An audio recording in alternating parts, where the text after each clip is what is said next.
It's showtime. What's good? I go by Osiris. This channel has been different over the times and the years here.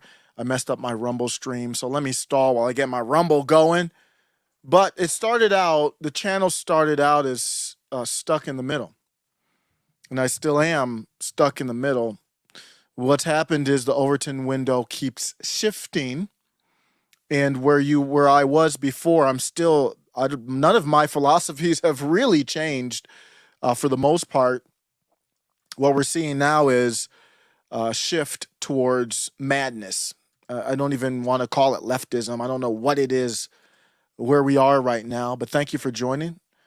I'm going to talk about here what's going on in Chicago. This is going on in every single major inner city that I'm aware of, from Denver to New York to Chicago. And I have nothing but love, like a general speaking love for my fellow citizens, people who are there. But like we are in a point where I've got to put my oxygen mask on to help me and my family and those who want to get help. So if I put on my in the airplane, it's going down, whatever, we're losing air pressure. I'm putting on my oxygen. You have to put on yours first. That's what they tell you when you go flying. And once I got mine on, I want to help those who want to get theirs on. If you don't want to put on an oxygen mask, it doesn't mean I'm against you. It doesn't mean I hate you. It doesn't mean I don't have general love for you. It does mean I don't have time for you. It does mean I'm going to help someone, or we're going to talk with or try to bond with other people who want to help themselves. And you can't be trapped into propaganda. You can't be trapped into race. You can't be trapped into nonsense. Otherwise, up and into including being unlived is what will happen to you. Trust your instincts. If you live in one of these cities, I talked with my wife. I think women are different than men. I think that women they are more in tune, just generally speaking, more in tune with their intuition, let's say. And I tell my wife, like, hey, she's like, oh, I feel like this might be happening or that might be happening. And then she might say something like, well, and we're not talking about the Chicagos, just like in work or life or with the kids or just everyday stuff. And what I tell her is, it might be the time of the month or whatever the case is. But what I do tell her is so you want to take that and harness that power. Don't ever discredit it. There's something there. I don't know if it's a 1% concern of like, oh, I don't know if I'm just going to make something up. Like, I think the company that I'm with is going to have financial problems, or I'm getting a vibe from someone. You might be taking the 1% and blowing it up. I don't know, but never lose touch of those instincts.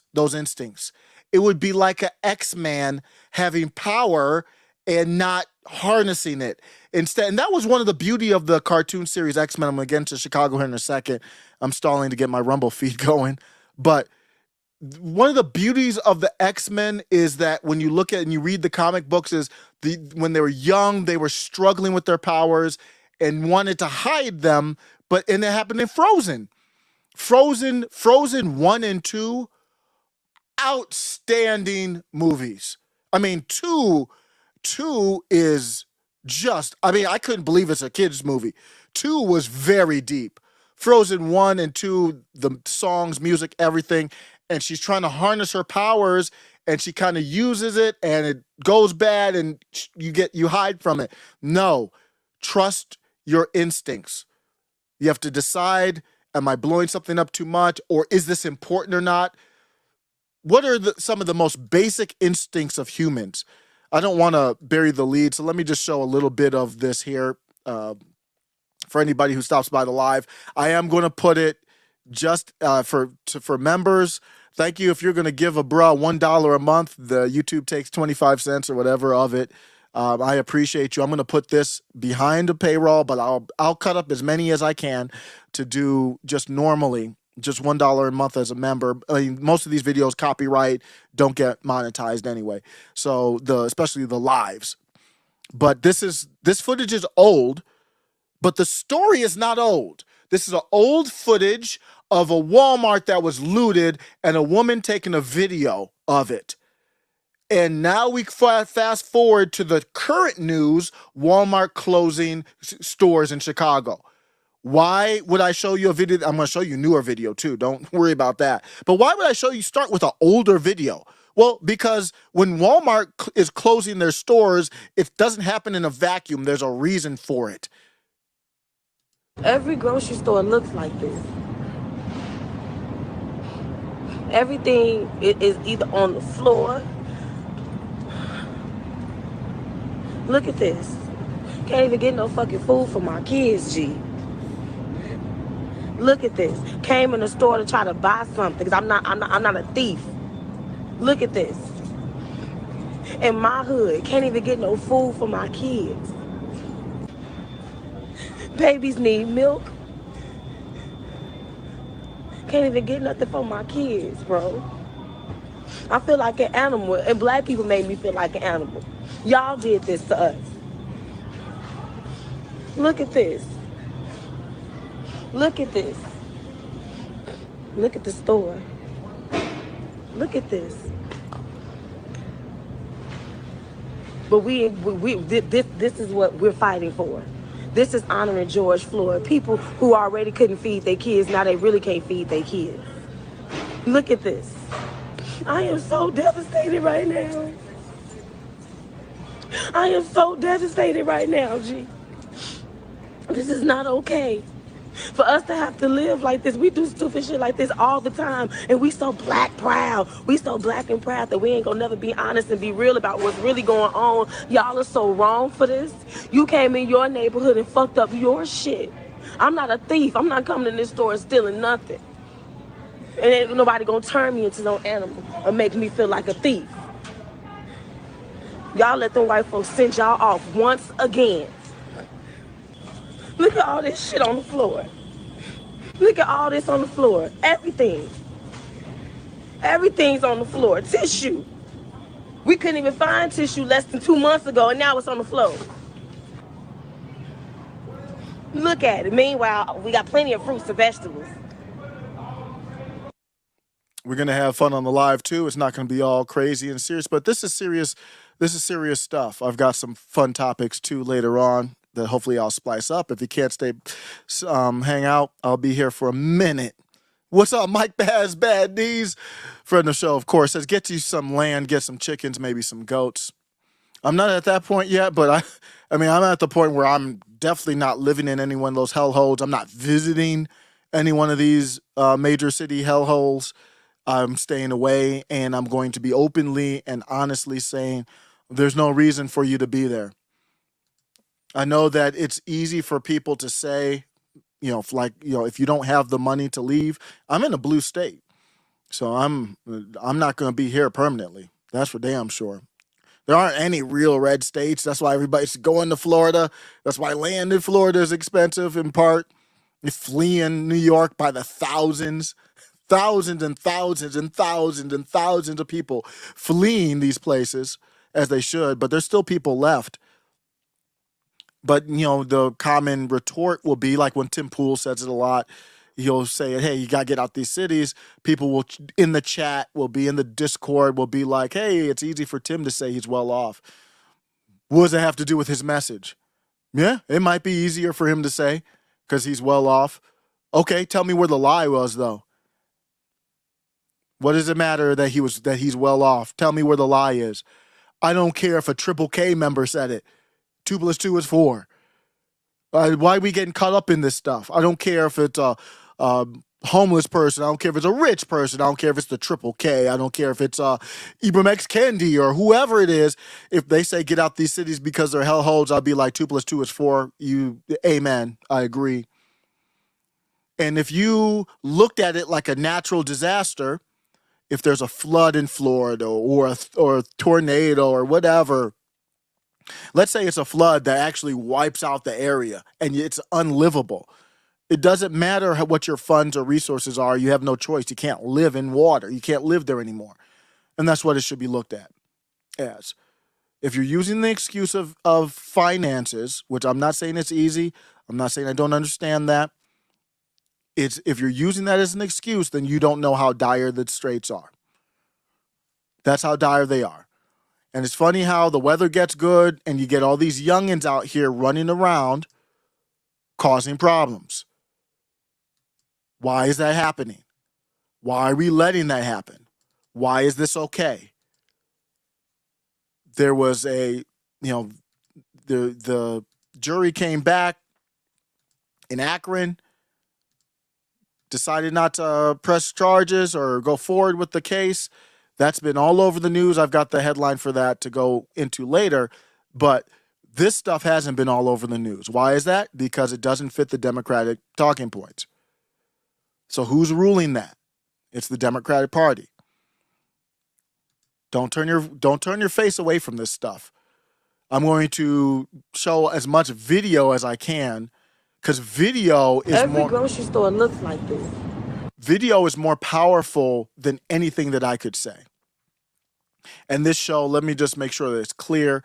This show is not family friendly anymore. I started this show out. It's pretty family. I don't think I said it was family friendly, but I'm just naturally a family friendly dude. I didn't come on YouTube to be cussing and all that kind of stuff, but the show has evolved into something else. So that is a warning. I don't cuss that much. Why? Because I think I sound like Kermit the Frog. Kirby cool. I'm just not the type of dude that should be cussing. That's why I don't cuss that much. And you will hear cussing. It will be gunshots, audio. Just for the record, this is not a family show. Cooler than a bowl of ice cream. Steady stacking bread because you know I like green. Got a bunch of groupies that show up on my screen, but I ain't fucking with them unless they show me ID and they over 19.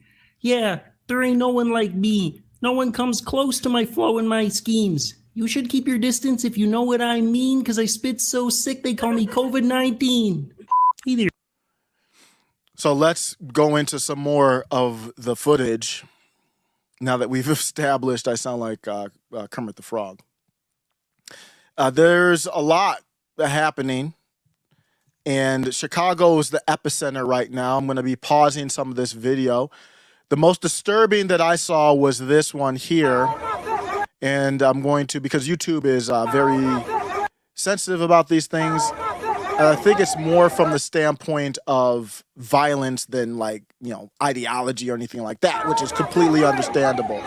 So I'm going to pause it so we don't show too much violence. So we haven't seen any violence yet, YouTube. I don't want them to age restrict is my concern here. But this is in Chicago. This happened in Chicago. This is new. This is new footage, relatively new, recent. So this happened in Chicago, and you're hearing a mob of people approaching what looks to be a white woman. It's very blurry. It's hard to see. That's what's reported. And if you look at, I'm showing this video. If you're on the podcast, I'm describing it for the people on the podcast. It's a woman it looks like we don't have full context. I don't need any more context to know that this is not right. Something's very, very wrong here, to put it kindly.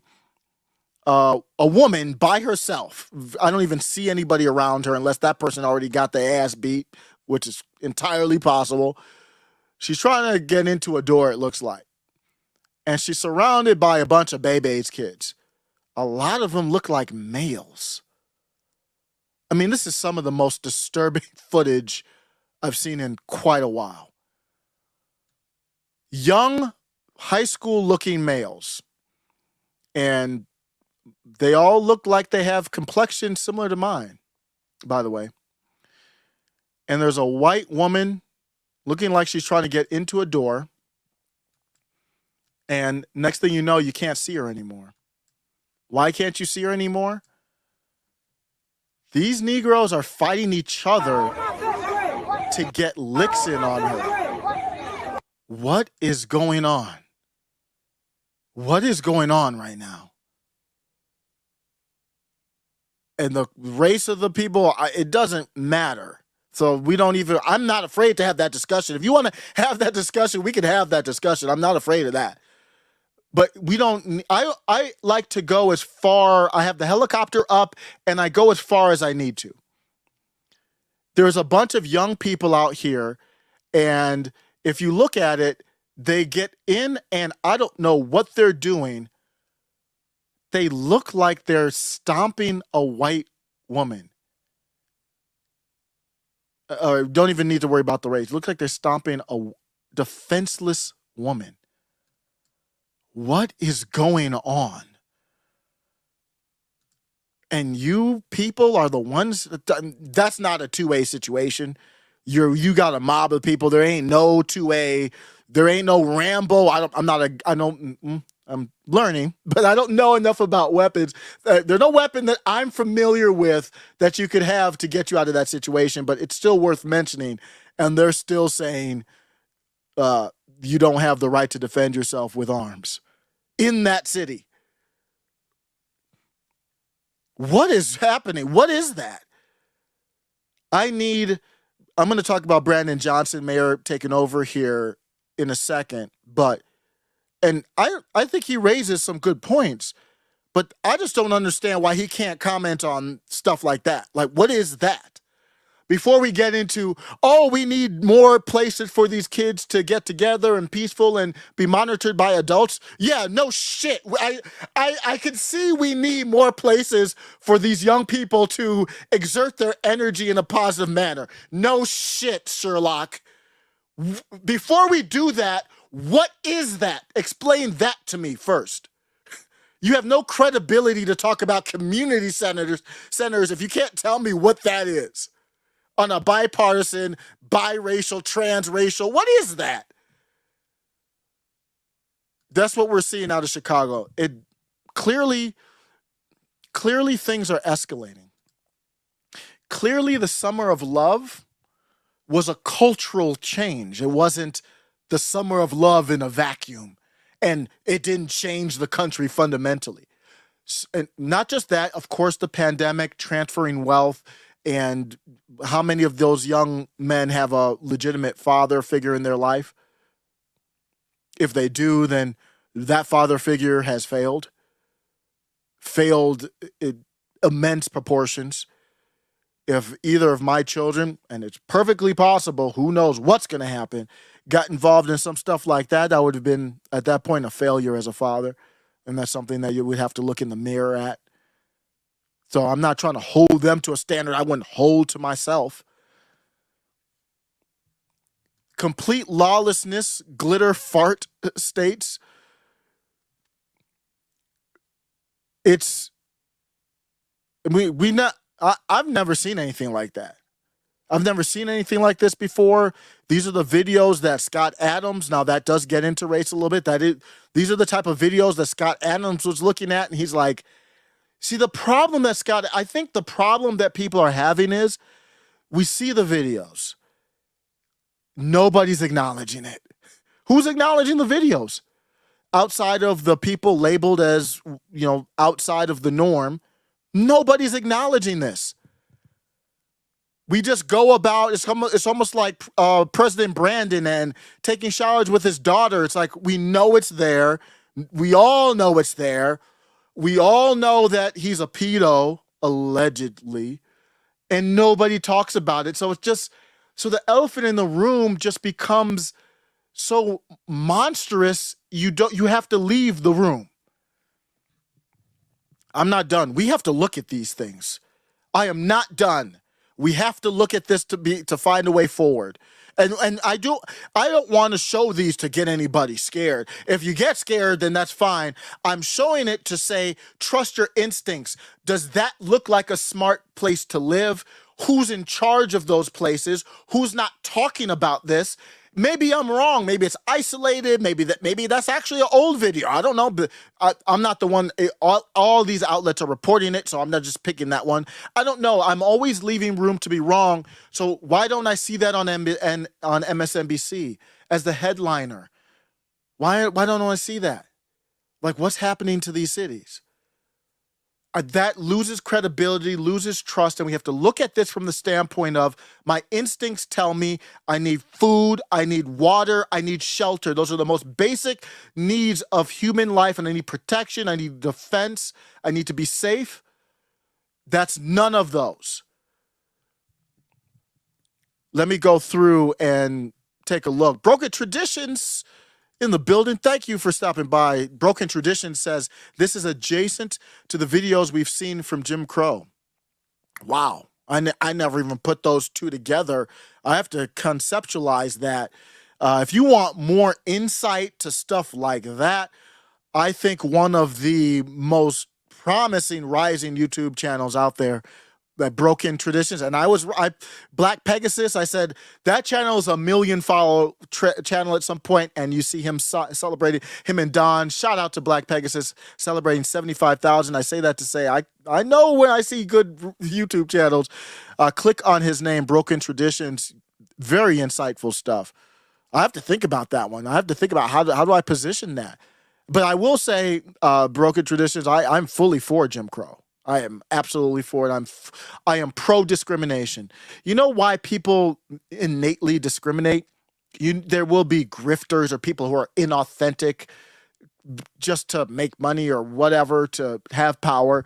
But stereotypes, generalization, instincts, even if people see me walking down the street and they don't know my background, my beliefs, if I'm a good person, if I'm a God-fearing person, and they've had poor interactions with people of the same skin color of mine and they cross the street, I ain't got no problem with you. I really don't. Because what's happening is your body has instincts to protect itself. And what it sees is, I'm seeing a pattern. There's pattern recognition. So if a zebra's out in the wild and they say, every time I go to this watering hole, there's a female lion that jumps out of the bush and takes one of the weakest zebras while we run away, I don't want to go back to this watering hole. I'm going to find a new one. It's natural instincts. Now, I think we are evolved. We aren't zebras and lions, so we need to have those instincts, but they're fair. If you don't want to hire somebody, that's just my opinion, I'm fine with it. Let me know. If you don't want to be around somebody, I'm fine with it. Let me know. I want to be around people based on, like, what do we believe? I'm being navigated right now by faith. It's not even the Constitution. It's not Western culture. It's not Republicans. It's not Democrats. People always misconstrue. I say, leave this plantation of the Democratic Party. They're the ones that support this. They're the ones not talking about it, right? They're the ones that support this madness right here. It's the Democratic Party plantation. GOP supports it too, but they're clown. They're not worth talking about. But I bring that up again to say, I'm not telling you to be a Republican. You will never find a clip of me telling someone to leave the Democratic Party plantation and become a Republican. You will never find such a clip. You will find clips of me saying, you might want to entertain the Mises Caucus Libertarian Party, or forget about the Libertarian Party. You might just want to pursue the ideals of liberty in general. But this is what we're seeing. This is a car, windows broken out, Chicago, fires. And then I'm going to put this in the background because I believe in this one. You hear pop, pop. I don't know if it's fireworks or something else, and I'm saying that for the YouTube overlords. See if this audio plays. So right now I'm just playing the audio.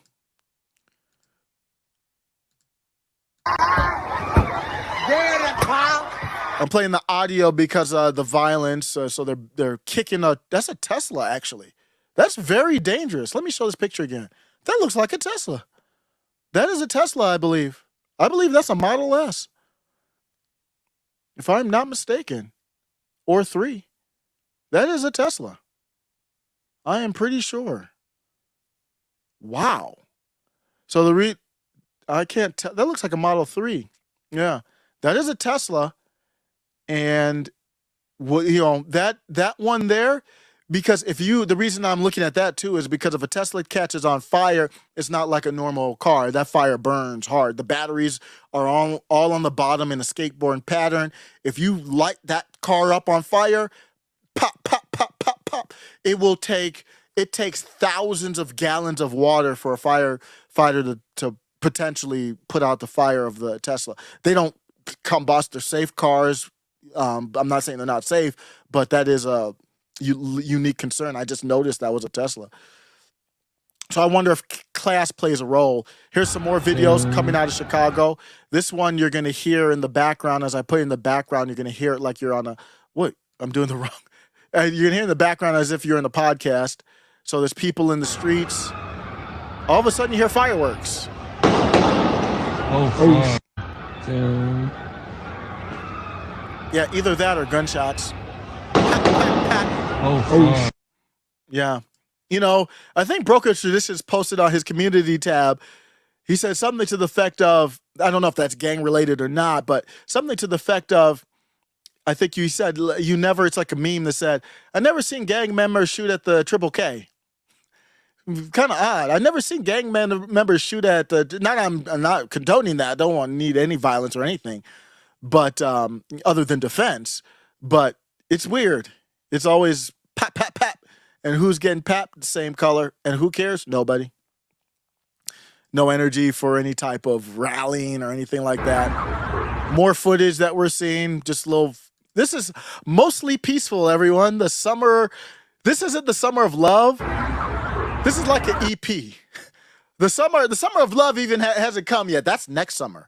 Summer of Love Part 2. This is like the trailer for it.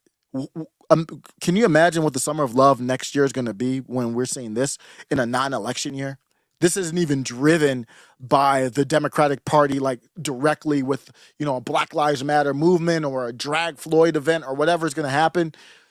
And they're going to be more desperate. They don't have any good candidates. So you got fires burning in the background. Why are fires burning in the background? What are they mad at? What are they even doing? Is anybody going to figure that out? Mostly peaceful. This is like, rappers sometimes will just drop like a mixtape or EP. This is just the EP. This ain't even a full album. So those are some of the footages and videos I wanted to show of the situation because it's very striking to see.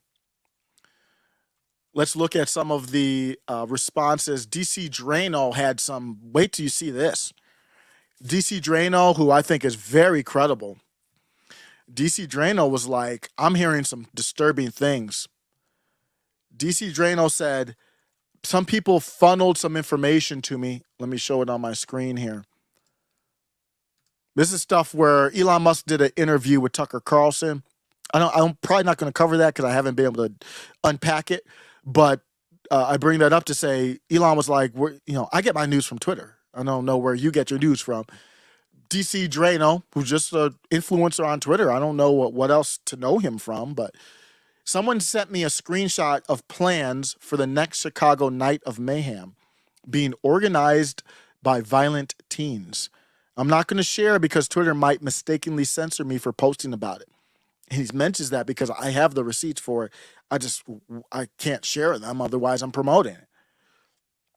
Either believe me or not. But please keep your family safe and away from downtown Chicago this Saturday night.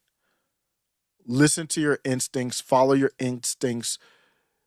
They're trying to get you to go against your instincts because of your heart, your good nature of, I don't want to be racist. I want to be tolerant and all that kind of stuff. And your instincts tell you that there's some nonsense going down there. Probably don't want to go down there. I wouldn't go down there. If I did go down there, in all seriousness, I would take a Black Lives Matter shirt, just wear it. Don't even, I was going to say take it as a backup just so you can kind of camouflage, hopefully. I think they'd beat your ass in a Black Lives Matter shirt, so don't act like it'd be an invisible force field, but take it just in case so you can blend in. And just don't take it just in case, wear it. And have your fist in the air. If you're going down there, I don't care if you're white, black, or whatever else. Here's what the Democrat plantation wants you to believe about it. Fox News headline. Illinois state senator defends Chicago teens rioting, looting. When I first started with Amazon, I did start as a part-time kind of gig. Let me take off this ad here if I can. So they are calling it a, they're kind of trying to say it's not a big deal. An Illinois state senator defended the Chicago teen takeover, is what they're branding it, that unfolded Saturday night and left multiple boys shot, claiming it was simply a mass protest against poverty and segregation. Robert Peters, who represents parts of Chicago, responded to the chaotic new scene that saw hundreds of local youth smashing car windows, jumping on surrounding vehicles, and as the video, we saw the pictures, video I just showed you, and firing guns in the street.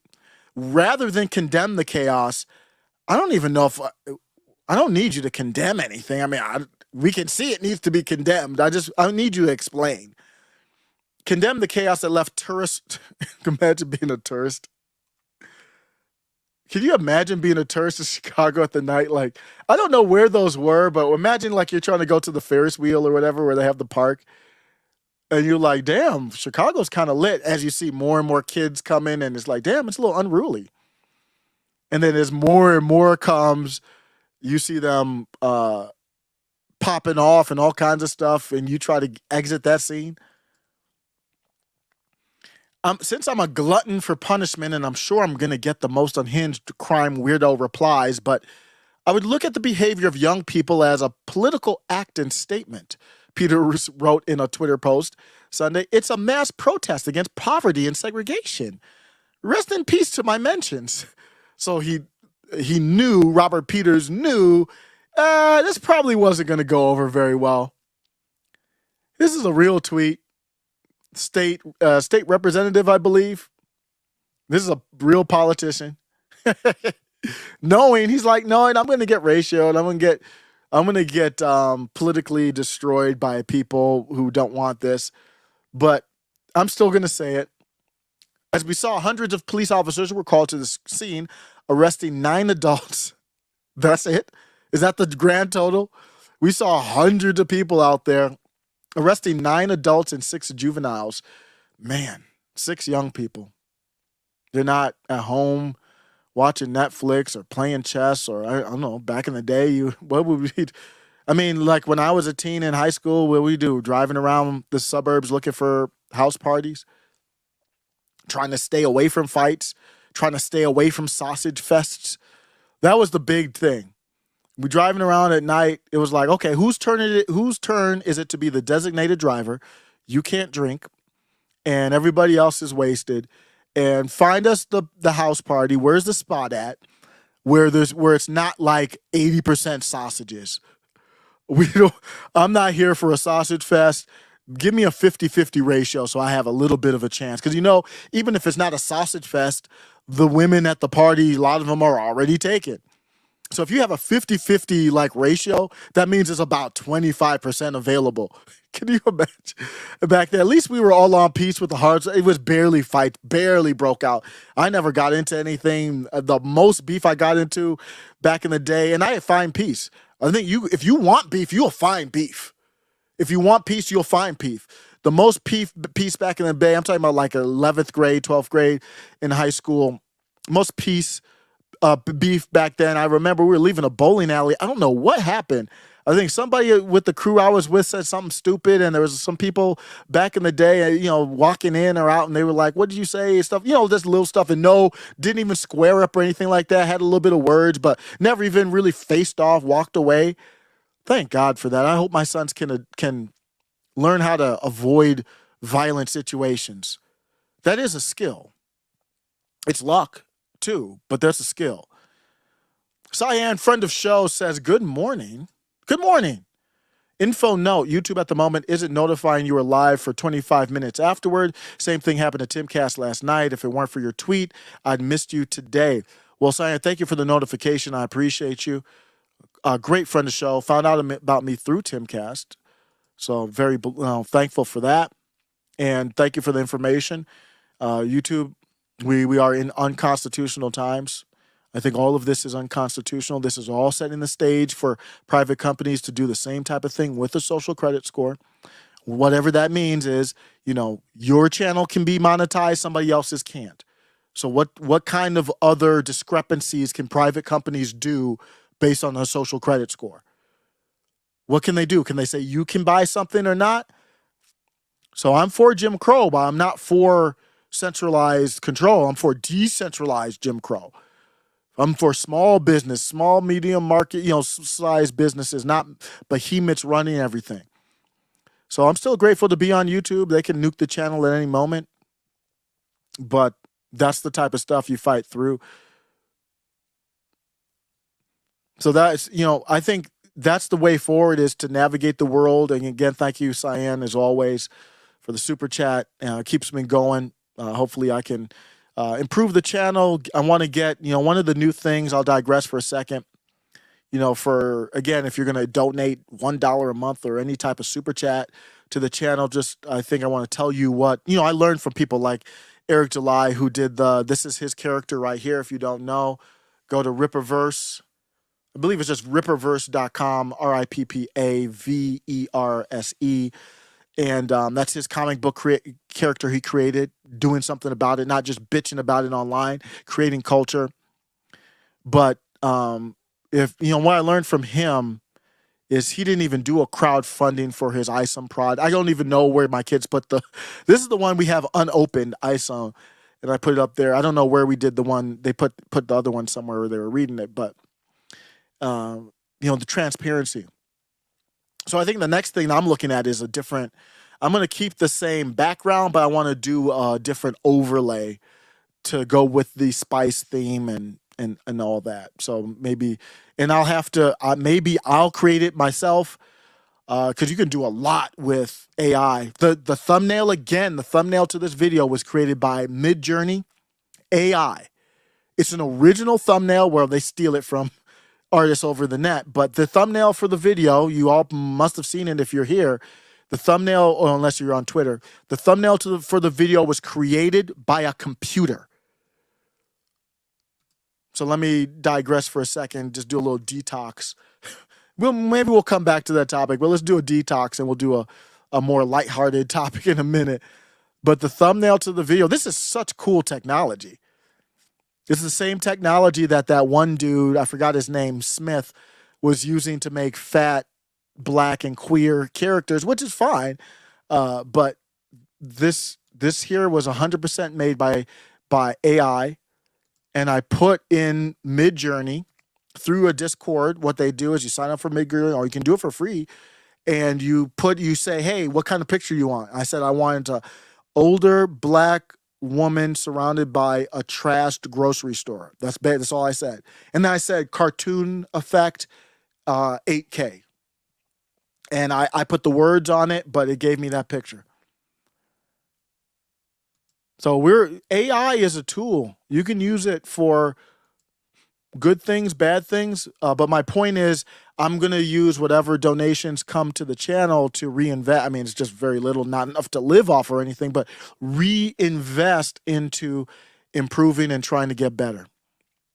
If you didn't hear, yesterday I had a great conversation. It's surreal, man. It's surreal to be able to chat with, even just a little bit. I don't know these people personally, but just to even have any type of interaction with Cyan in the chat, friend of shows, Broken Traditions, Che from No Spoon Podcast. And then yesterday was able to go on and dual stream. So streamed on the Convo couch, and then the stream, it's in the member section, $1 members, you'll see it. We had a little debate discussion on China. And I think I'm not very versed in debates, never done a debate or anything like that. And it wasn't really a debate. I have too much respect for my dude Pasta from Convo Couch, Fiorella, and then Nico House as well. But it was just me and Pasta, and just grateful for these opportunities. These are people who I've watched for years now. Pasta is one of the best journalists that I know of in this country. Fiorella had to leave and go to Russia because she's a great journalist, and there are no opportunities for her to shine here. I don't know that's my impression. I don't know her business or anything like that. But my hope would be somebody as great as Fiorella would have many opportunities here. Even if YouTube was just if you don't know Convo Couch, I'm on a sidetrack, so let me just pull them up. Fiorella, even if YouTube, I'm going to go on a sidetrack rant here. These are amazing journalists. So I'm sharing my screen here. If you don't see, this is Convo Couch. They are part of the, I used the term populist left. He didn't like, Pasta didn't like that term. He said we're more the anti-interventionist left, the more base left. But I like anti-interventionist left. That's a lot of syllables. But this is the Convo Couch. Sub up the Convo Couch on. Am I not? Oh, I'm in a different account. I'm like, I know I'm subscribed. I'm in one of my off-brand accounts. That's the only reason why it doesn't say subscribe, but I still should subscribe to it. I have like 10 YouTube accounts if you don't know. But Convo Couch, and I was able to have a conversation with my man, Craig Pasta. Just a great dude. Great conversation. We disagreed on some stuff with China, but, I learned a lot in that debate or discussion about China. And I do think that me and many other people use China as an excuse too much. I have not changed my mind. The discussion did not change my mind about China, but that's not the point. I had a better understanding of where he was coming from, and he didn't agree with me. But I still think his take. No, not him, because he didn't agree with it. But I think a lot of the people on that side understand that China hates America. They just think it's America's fault. So they don't want to talk about it, which is fine. But China hates America. Like that's out there. But my biggest take was that, what does that have to do with us? Our biggest problem is us. Trump said that. Trump said that himself. And Pasta's not afraid to agree. He's not a Trump person, but he's not afraid to agree with Trump. I might be able to find that Trump. I didn't have it queued up, but Trump said, I think Trump said within. I think he said something like Trump has so many kind of like notable quotables. It's insane. For somebody who is labeled as, so stupid or whatever, like he has so many quotes that resonate just with your soul. Tell me this doesn't resonate with you. I'm just rambling right now. I'll get back to my other topics, but tell me that this doesn't resonate with you from what Trump said. And this Pasta agrees with this, in my opinion. It was just on to the next one. I often say, they said to me the other day, one of your fellow journalists said, who's the biggest problem, sir? Is it China? North Korea? No, I said the biggest problem is from within. It's these sick, radical people from within, because we can handle, if we're smart, we can handle Russia, China. I did. I took in billions and billions, hundreds of billions of dollars from China. No other president took in anything, and they respected me. He's the same thing, I told him, you can't go into Taiwan. You can't do it. I won't tell you exactly what I said, but it was something that probably a lot of people wouldn't like if they heard it, but it was very tough. Don't go into Taiwan. If you do, we're going to have problems. Other than that, we're going to be great relationship. We're going to have a great relationship. And he said to me when I said we're going to do something, if he goes in, no, you wouldn't do it. I'll do that. I swear I'll do that. And he didn't believe me, but he believed me 10%. The same thing with Putin. I said I was going to do something really nasty if he goes into Ukraine. He said, no, you're not going to do that. I said, I will. And he didn't believe me either, but he believed me 10%. And the 10%, you never heard talk about going into Ukraine. You never heard talk about going into Taiwan until I was no longer there. Now. How could you not like that? Well, salute, Cannon Hotep. Thanks for stopping by. We know, I've covered those quotes from Trump. Remember Trump said to allegedly to the Putin dude over there? He was like, those are some beautiful, that infrastructure that y'all have in Moscow is beautiful. Those golden tips on the towers and all that. I love your architecture. I'm a real estate guy myself. It'd be a damn shame if anything happened to those buildings. Let's go. That is a defensive stance. You can have peace through strength. And Donald Trump is absolutely right there, in my opinion. Who knows? They didn't know if that nigga was crazy or if they didn't know what to think. China does not like unpredictability. That is art of war. Know thy enemy based off of that is, if I go to work every day and leave the house at 8 a.m., my enemy might be a thief. And the thief knows out of the last 100 days, every single day this bruh leaves the house at 8 a.m. So around 8:01 is my opportunity to come through and do something. But if I leave the house at 6 and 5 or 1 or 2, or I leave at 8 and come back just to throw you off in 5 minutes, you don't know when to come through. They didn't know if Trump was serious or not. I forgot the quote on Taiwan. It was the same type of thing where Trump was like, you guys want to come and make a move on Taiwan? It'd be a damn shame if 1,000 nukes just dropped on Shanghai. Oh man, that would be, I don't want that to happen. Donald Trump called up Xi Jinping and was like, allegedly, just hypothetically, just making it up. Donald Trump calls up Xi Jinping and is like, damn, bruh, I just wanted to hit you up real quick. I had a nightmare last night. You know what it was? It was like 1,000 nukes had just dropped on Shanghai. I don't know what happened. Damn. How you doing this morning? And all the Chinese people were like, damn, this nigga crazy. He crossed the demilitarized zone in North Korea. He's a different type of dude. So if you are Elon Musk and you say, well, he's on the interview with Tucker Carlson, which I did not like this part at all. He's like, oh, I don't want Donald Trump. I want a normal candidate. I want a Ron DeSantis. I want a buttoned up, fake, a guy who doesn't lead with his heart, a guy that doesn't say what's on his chest, a guy who stays with the script. Oh, I want a Mitt Romney type. Elon, shut the hell up and stay up out of this. You don't know what the hell's going on. Our country was founded, it's great. I'm not against Elon. Our country was founded by radicals, young radicals, very intelligent, based in Christian morals. And what Donald Trump said there, I have no problem with. It'd be a damn shame. Oh, you thought something was going to pop off? It'd be a damn shame if it did. Because if it does pop off, it will pop off.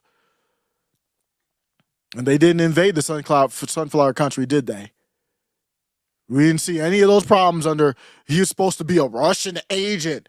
If he was a Russian agent, why did they invade under him and do whatever they wanted to do under him?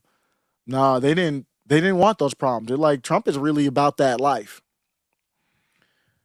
So there's a lot. And that's the power of Trump more than policy or anything. That is foreign policy. And Ron DeSantis, dipping his toe in the waters, he's got to contest with that. Let's go to a more lighthearted topic. I've been wanting to talk about this for a minute to get your point in the chat. So we're going to make a hard, pun intended, or maybe not, hard, because I don't know if it's a man or a woman, so let me not go with the hard pun, but we're going to take a hard left. TikTok, the algorithm in TikTok shows me a lot of things, and sometimes I share it with other people, but sometimes I don't, because it in my opinion, it tells you about you. So if you're on TikTok and you're seeing some weird shit, then there is something weird going on. Ain't got no knife. But we're all weird, though. Somebody explain to me, though. I got this in my TikTok feed. What the hell is this? This is a workout. I'm getting a lot more workout stuff because I'm trying to get right. My wife even, she showed me, hey, you got this picture from like a few months ago, and I don't even recognize you. You lost weight or whatever. I'm still on that journey, but I'm trying to get right mentally, all that kind of stuff. You can't be some type of flabby, weak ass. You can't be. We are not. I just showed you what happened in Chicago. You cannot be weak mentally and physically right now. You just can't afford it. You can't be ignorant. So I'm getting a lot of workout videos on TikTok, and one of these came up in my feed. And I'm like, okay, the other day I looked up tricep workouts and bicep workouts. I didn't look this up. There's a woman who's hanging. So she's got her two arms on the bar. She's hanging and her body is horizontal with the floor. I think it's a woman, who knows nowadays. And her legs are split wide open. Like back, so great flexibility, amazing flexibility. I don't even know how you do that. I don't have the flexibility to do that. So her legs are stretched back, and she's she has looks like a 45 on her stomach and other parts of her region, and she's doing push-ups with her, I don't know what to say, with her abs. Somebody replied to the comments and said they're puss-ups, not push-ups, puss-ups. I'll die. I'm serious. I don't know what that is. Somebody help me out. What is she doing? What is she strengthening? Somebody said she's strengthening her abs. There's many ways that you can strengthen your abs without opening up your puss for the world to see. And there's dudes in the background trying to work out. Like, I'm trying to work out. Why am I seeing the inside of your ass crack? I mean, she's wearing red, like barely anything, red shorts. I think it's a woman because she has long hair, but I'm going to show you a clip that's allegedly from Sesame Street. You can't assume based on long hair anymore. This isn't the 70s, 60s, and 70s. A lot of guys had long hair, but you can't assume anymore. Oh, shoot. Broken Traditions said, check your DMs, please. I will do that. Broken Traditions, $2 super chat. Thank you, sir. I hate that you had to do a super chat for that, but, it's hard for me to watch the comments while I'm trying to ask questions. But I will go to the comments, because if you see the video where she's doing these puss-ups, what is she doing? Is she just trying to get views? What's the purpose of this? So Broken Tradition shared a tweet with me. Oh, yes, I did see this. A child's coffin. So I'll get to that next. What is happening? TikTok has got us going crazy. We will do anything for views.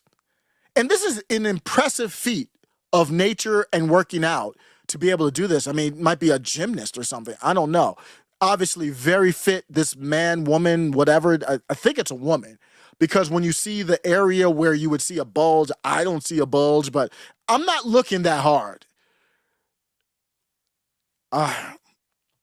That's TikTok. There's TikTok everywhere. You know what? Remember that one? I did that video. I said I was going to do a series of amazing feats by women. There was that one woman that was able to shove the whole hot dog in her mouth. And I said, what is the talent that she's trying to display here? Same here. This is a new segment off of Middle MAGA. This is like a side mission. If you're on Grand Theft Auto, there's a major mission and then you can go explore.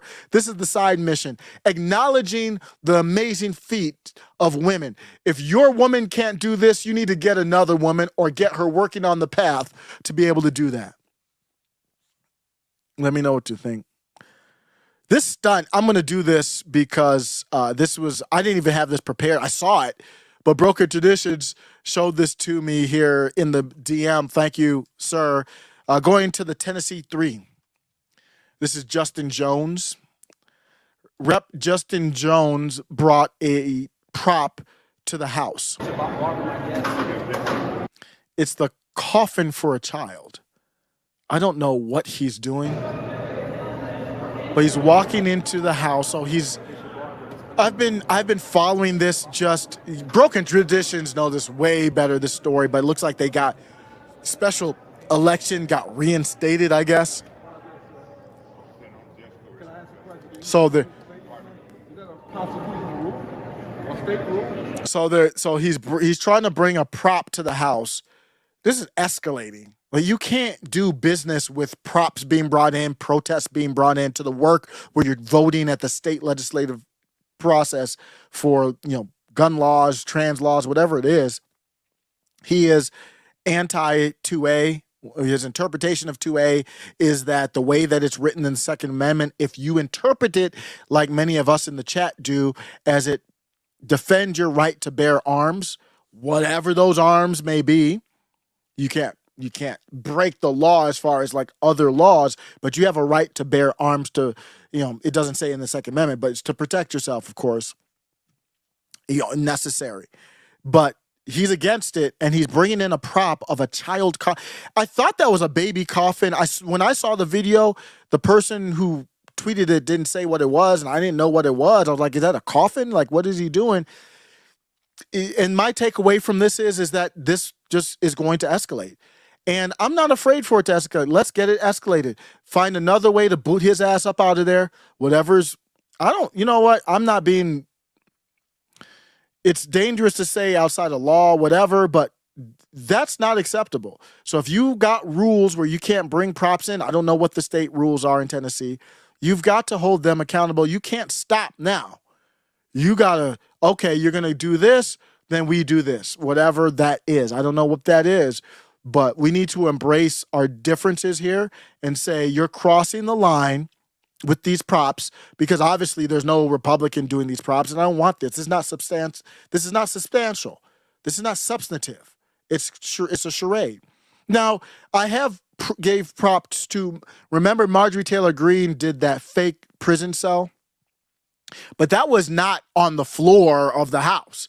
I'm not for that at the Capitol building or anything like that. This is, it looks like he's in the state Capitol building where they do work. So if he wants to do a prop outside of the, then that's fine. I mean, do your props outside. I mean, I wouldn't support that. You're not an activist, you're a representative. But it's the same thing as Marjorie Taylor Greene, what she did with the fake jail cell to highlight. That was at, what was it, CPAC, or I forget what it was at. But I remember that with Brandon Strzok, walkaway dude. So I'm not against performative acts to draw attention. I think it can be brilliant, but even if I disagree with you politically, but that's not the time or place. That's my take. And it's going to keep escalating. So you have to, the left. Well, let me do this. Let me take this turn here. Because I had a white pill moment. And I did not reach out to this person, but I will be. I will be reaching out to, hopefully we can chat, build a connection, and maybe I could have her on the channel. And I will do the respect of calling her her. This was one of the more optimistic online white pill moments that I've had ever since starting this channel. And you know the trans topic, a lot of people are tired of it, but if you are tired of it, don't turn away. This is a different angle. This is a different angle there are real people out here. There are sane people out here. Let me find this. This is amazing. I was blown away. And I didn't have it in my schedule of talking about, so I just have to look for it. It won't be hard to find. But yeah, here we go. I want to highlight this person here. Just unbelievable stuff. They go by Julia, I believe, but the channel is, what is the channel? Alada Malada or something? Hold on a second. Let me see. The channel is Alada Malada. So let me just play this clip here, and then I'm going to tell you, she told a little bit of her story. There are real people out here. So don't turn away from this. Is important. I might even just, let me go off the screen. This is how important this is. So you said, Kinjun Ranger said, the left has no desire to have a civil conversation. I agree with that. I'm not against you on that comment. I'm just saying that there are some people out here that we can work with, we can bond with, and we can figure stuff out whether we agree or disagree. So throughout this video, one of my puppies, Winston, has not been feeling so well. So if you hear what sounds like a gagging or dying dog, it's Winston. Hey, look, it's two of them. I've been putting this video off for a very long time. I don't want to touch this topic. This topic is so charged, and for the most part, I try to stay out of controversy. Actually, I've also avoided this topic because I cannot for the life of me figure out why this is so controversial at all. It perplexes me that so many people are so willing to stand in defense of this behavior. It escapes me, but I guess that's exactly why we need to talk about it.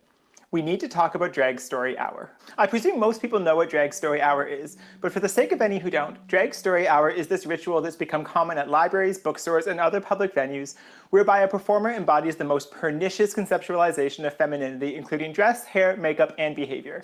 Like drag for adults, it's designed to be an over-the-top conceptualization of the most stereotypical feminine behavior. Oh yeah, and they read stories to small children while they do this. Now, I want to be fair in this discussion. Most drag story hours are not particularly sexually explicit, though there are, of course, examples where this has happened. For the sake of argument, let's presume that we are only talking about non-sexualized drag story hours, since I hope we can all be in agreement that targeting sexualized behavior towards small children is not something we are defending. Proponents say that Drag Story Hour, and I quote, captures the imagination and play of the gender fluidity in childhood and gives kids glamorous, positive, and unabashedly queer role models. That is the argument in support of these rituals. And I might even find that convincing. Maybe. Except that drag queens are not the ideal queer role models. In fact, they are quite the opposite. Being transgender and performing and watching drag for entertainment are, how do I put this? Different.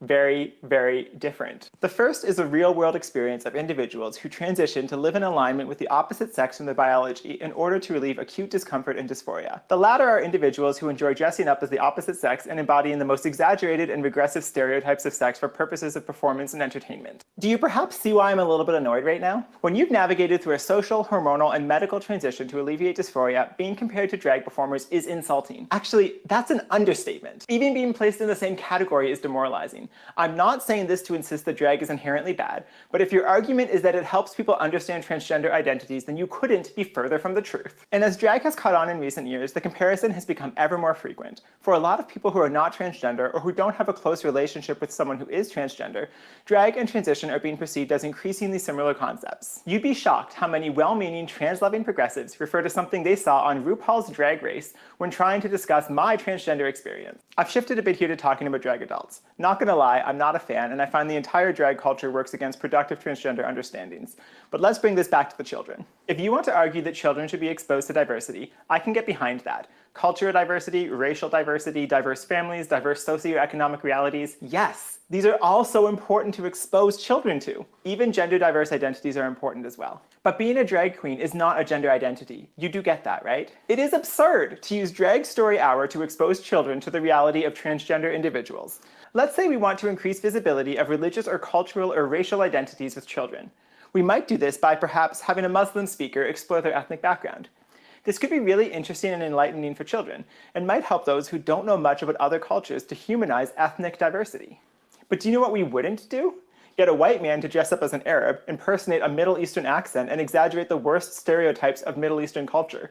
This would not achieve the goal of broadening children's horizon to understand diversity. At best, it would teach them to find humor in others' ethnicities, and it may very well confuse children into believing that being Muslim is mostly about wearing clothing of a particular style or speaking differently than those of Western tradition. We would find that pretty offensive, wouldn't we? So do you know what we could do instead of Drag Story Hour? We could do regular Story Hour, where unremarkable parents read stories to children. Sometimes those parents might be mothers, and sometimes those parents might be fathers. Sometimes they might be Christian, and sometimes they might be Hindu. And yes, sometimes they might be unremarkable transgender individuals like myself. Can we deal with that? You see what this would look like? Highlighting diversity as it arises naturally, rather than in a contrived and over-exaggerated demeanor that promotes regressive stereotypes. Now, I do want to acknowledge that there are different opinions here. Some think it's important to introduce their kids to the existence of transgender individuals since we are part of everyday life, while others believe that young children shouldn't be exposed to transgender existence at all. I can actually empathize with both positions to a certain extent. But speaking specifically to those who do want to expose their children to gender diversity, wouldn't it be more helpful for your children to meet someone like me as an example of unremarkable human diversity than to attend a kiddie drag show? If our message is that gender diversity exists and is simply a part of life, then we don't need to make it a big deal. We can just let it happen as it arises. There are lots of young children in my life. Below a certain age, they usually don't notice anything particularly unusual about me because their own conceptualization of sex and gender are not solidified. Older children might notice that I'm a bit different, and this can lead to some great conversations between parents and children. But Drag Story Hour reminds me of movie tropes as we've worked towards gay acceptance. First, gay individuals on TV were exclusively villainized. That was a problem. We then reached an era where gay characters were flat characters portrayed solely as being gay. Sure, we had visibility, but their entire persona was fixated around their over-the-top gayness. But do you know what we really needed? Highlighting that gay men and lesbians can be doctors or construction workers or accountants or nurses just like everybody else. We needed characters who were complex humans who happened to be gay, rather than characters who existed only to fulfill the most regressive gay stereotypes. If you're going to argue that we need to highlight gender diversity to children, I hope this gives you pause. How might we do this in a way that actually creates realistic understanding, that creates acceptance and empathy towards real individuals, not caricatures of regressive stereotypes? This is going to be a two-part video, so tune in a few days to see the second half of this. And my biggest comment, and I am going to respond a little bit to this video, but the biggest, most important for me response to this is, why haven't I heard more discourse like this? I'm online a lot. Maybe it's because of the algorithm, the echo chambers. I don't know. Maybe it's my fault. I don't know. I'm not going to blame anybody. But I haven't heard any discourse. You know, even Blair White is different than this style, which Blair White, I think, is great with, you know, her type of content. But I've evolved with these pronoun things. Either you've earned my respect or you haven't. The default pronoun is your whatever you are biologically. If I can't tell, it is getting very hard to tell if they are biological male or women. But, I'll just call what I think you are. And if I know what you are biologically, I will call you that. So for Dylan Mulvaney is a he. I'd call Dylan Mulvaney all kinds of names. It doesn't matter. And they won't be female names anymore. Do not have respect for Dylan Mulvaney as a person for many different reasons. But this person here has my respect. That's the tone of the discourse we need in our country. Why don't our politicians have the same tone?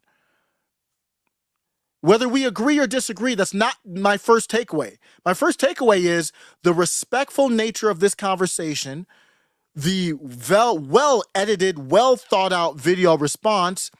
It forces a response that is as equally well thought out. It cuts through all the names or joking around or whatever. I'm fine with joking around. We'll still do that. But that video, the only thing that you can do to respond to that video is be as respectful and thoughtful in response. So this is a trans person. If you can't tell by the discussion, it's a trans woman. And the trans woman is saying that being compared to drag performers is insulting.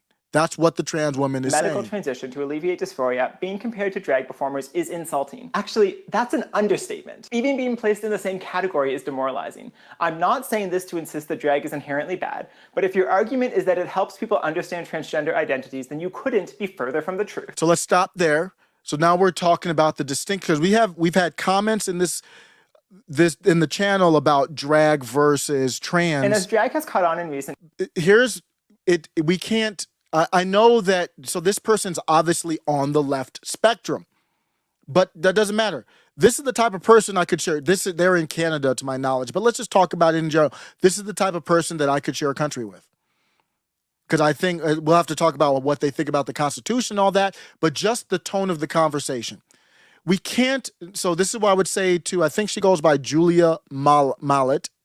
Oh, well, Alada Malata, so it's probably Julia Malott.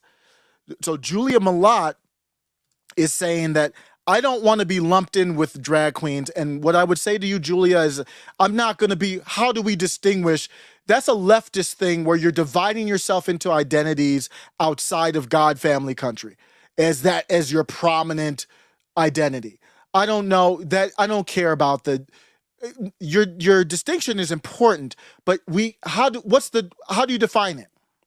How do I define the difference between a drag person and a not a drag person? And then if I define it, what does that really matter?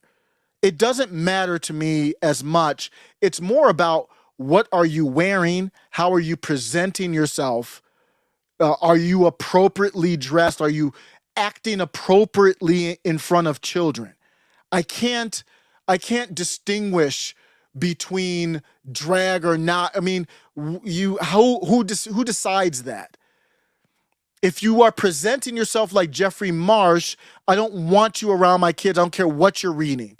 You've got your chest hairs hanging out, looking like they're going to strangle a person. You sound like a creepy, person that unlives kids and does all kinds of crimes. I don't know if that's what you do. That's what you're presenting yourself as. You're not somebody I would hire to do any type of work for me. You're not someone if I need to hire someone to do a story time. See, that's why I'm for discrimination now. If you look like, I don't care what Jeffrey Marsh could call themselves. I don't know what that thing calls itself, but that thing could call itself a trans. I don't care. You could call it drag. I don't care. Jeffrey Marsh could call themselves non-binary. I don't care. Your presentation is off-putting. Get the hell up out of it. There's no story time that you're involved in. Now, Julia Malott is different. So let me go into this other side topic, Julia, that she didn't address here. The content of the book matters too. So let's assume that Julia Malott is reading just a regular Dr. Seuss book or whatever, just a regular book to a kid that doesn't have any type of ideology in it.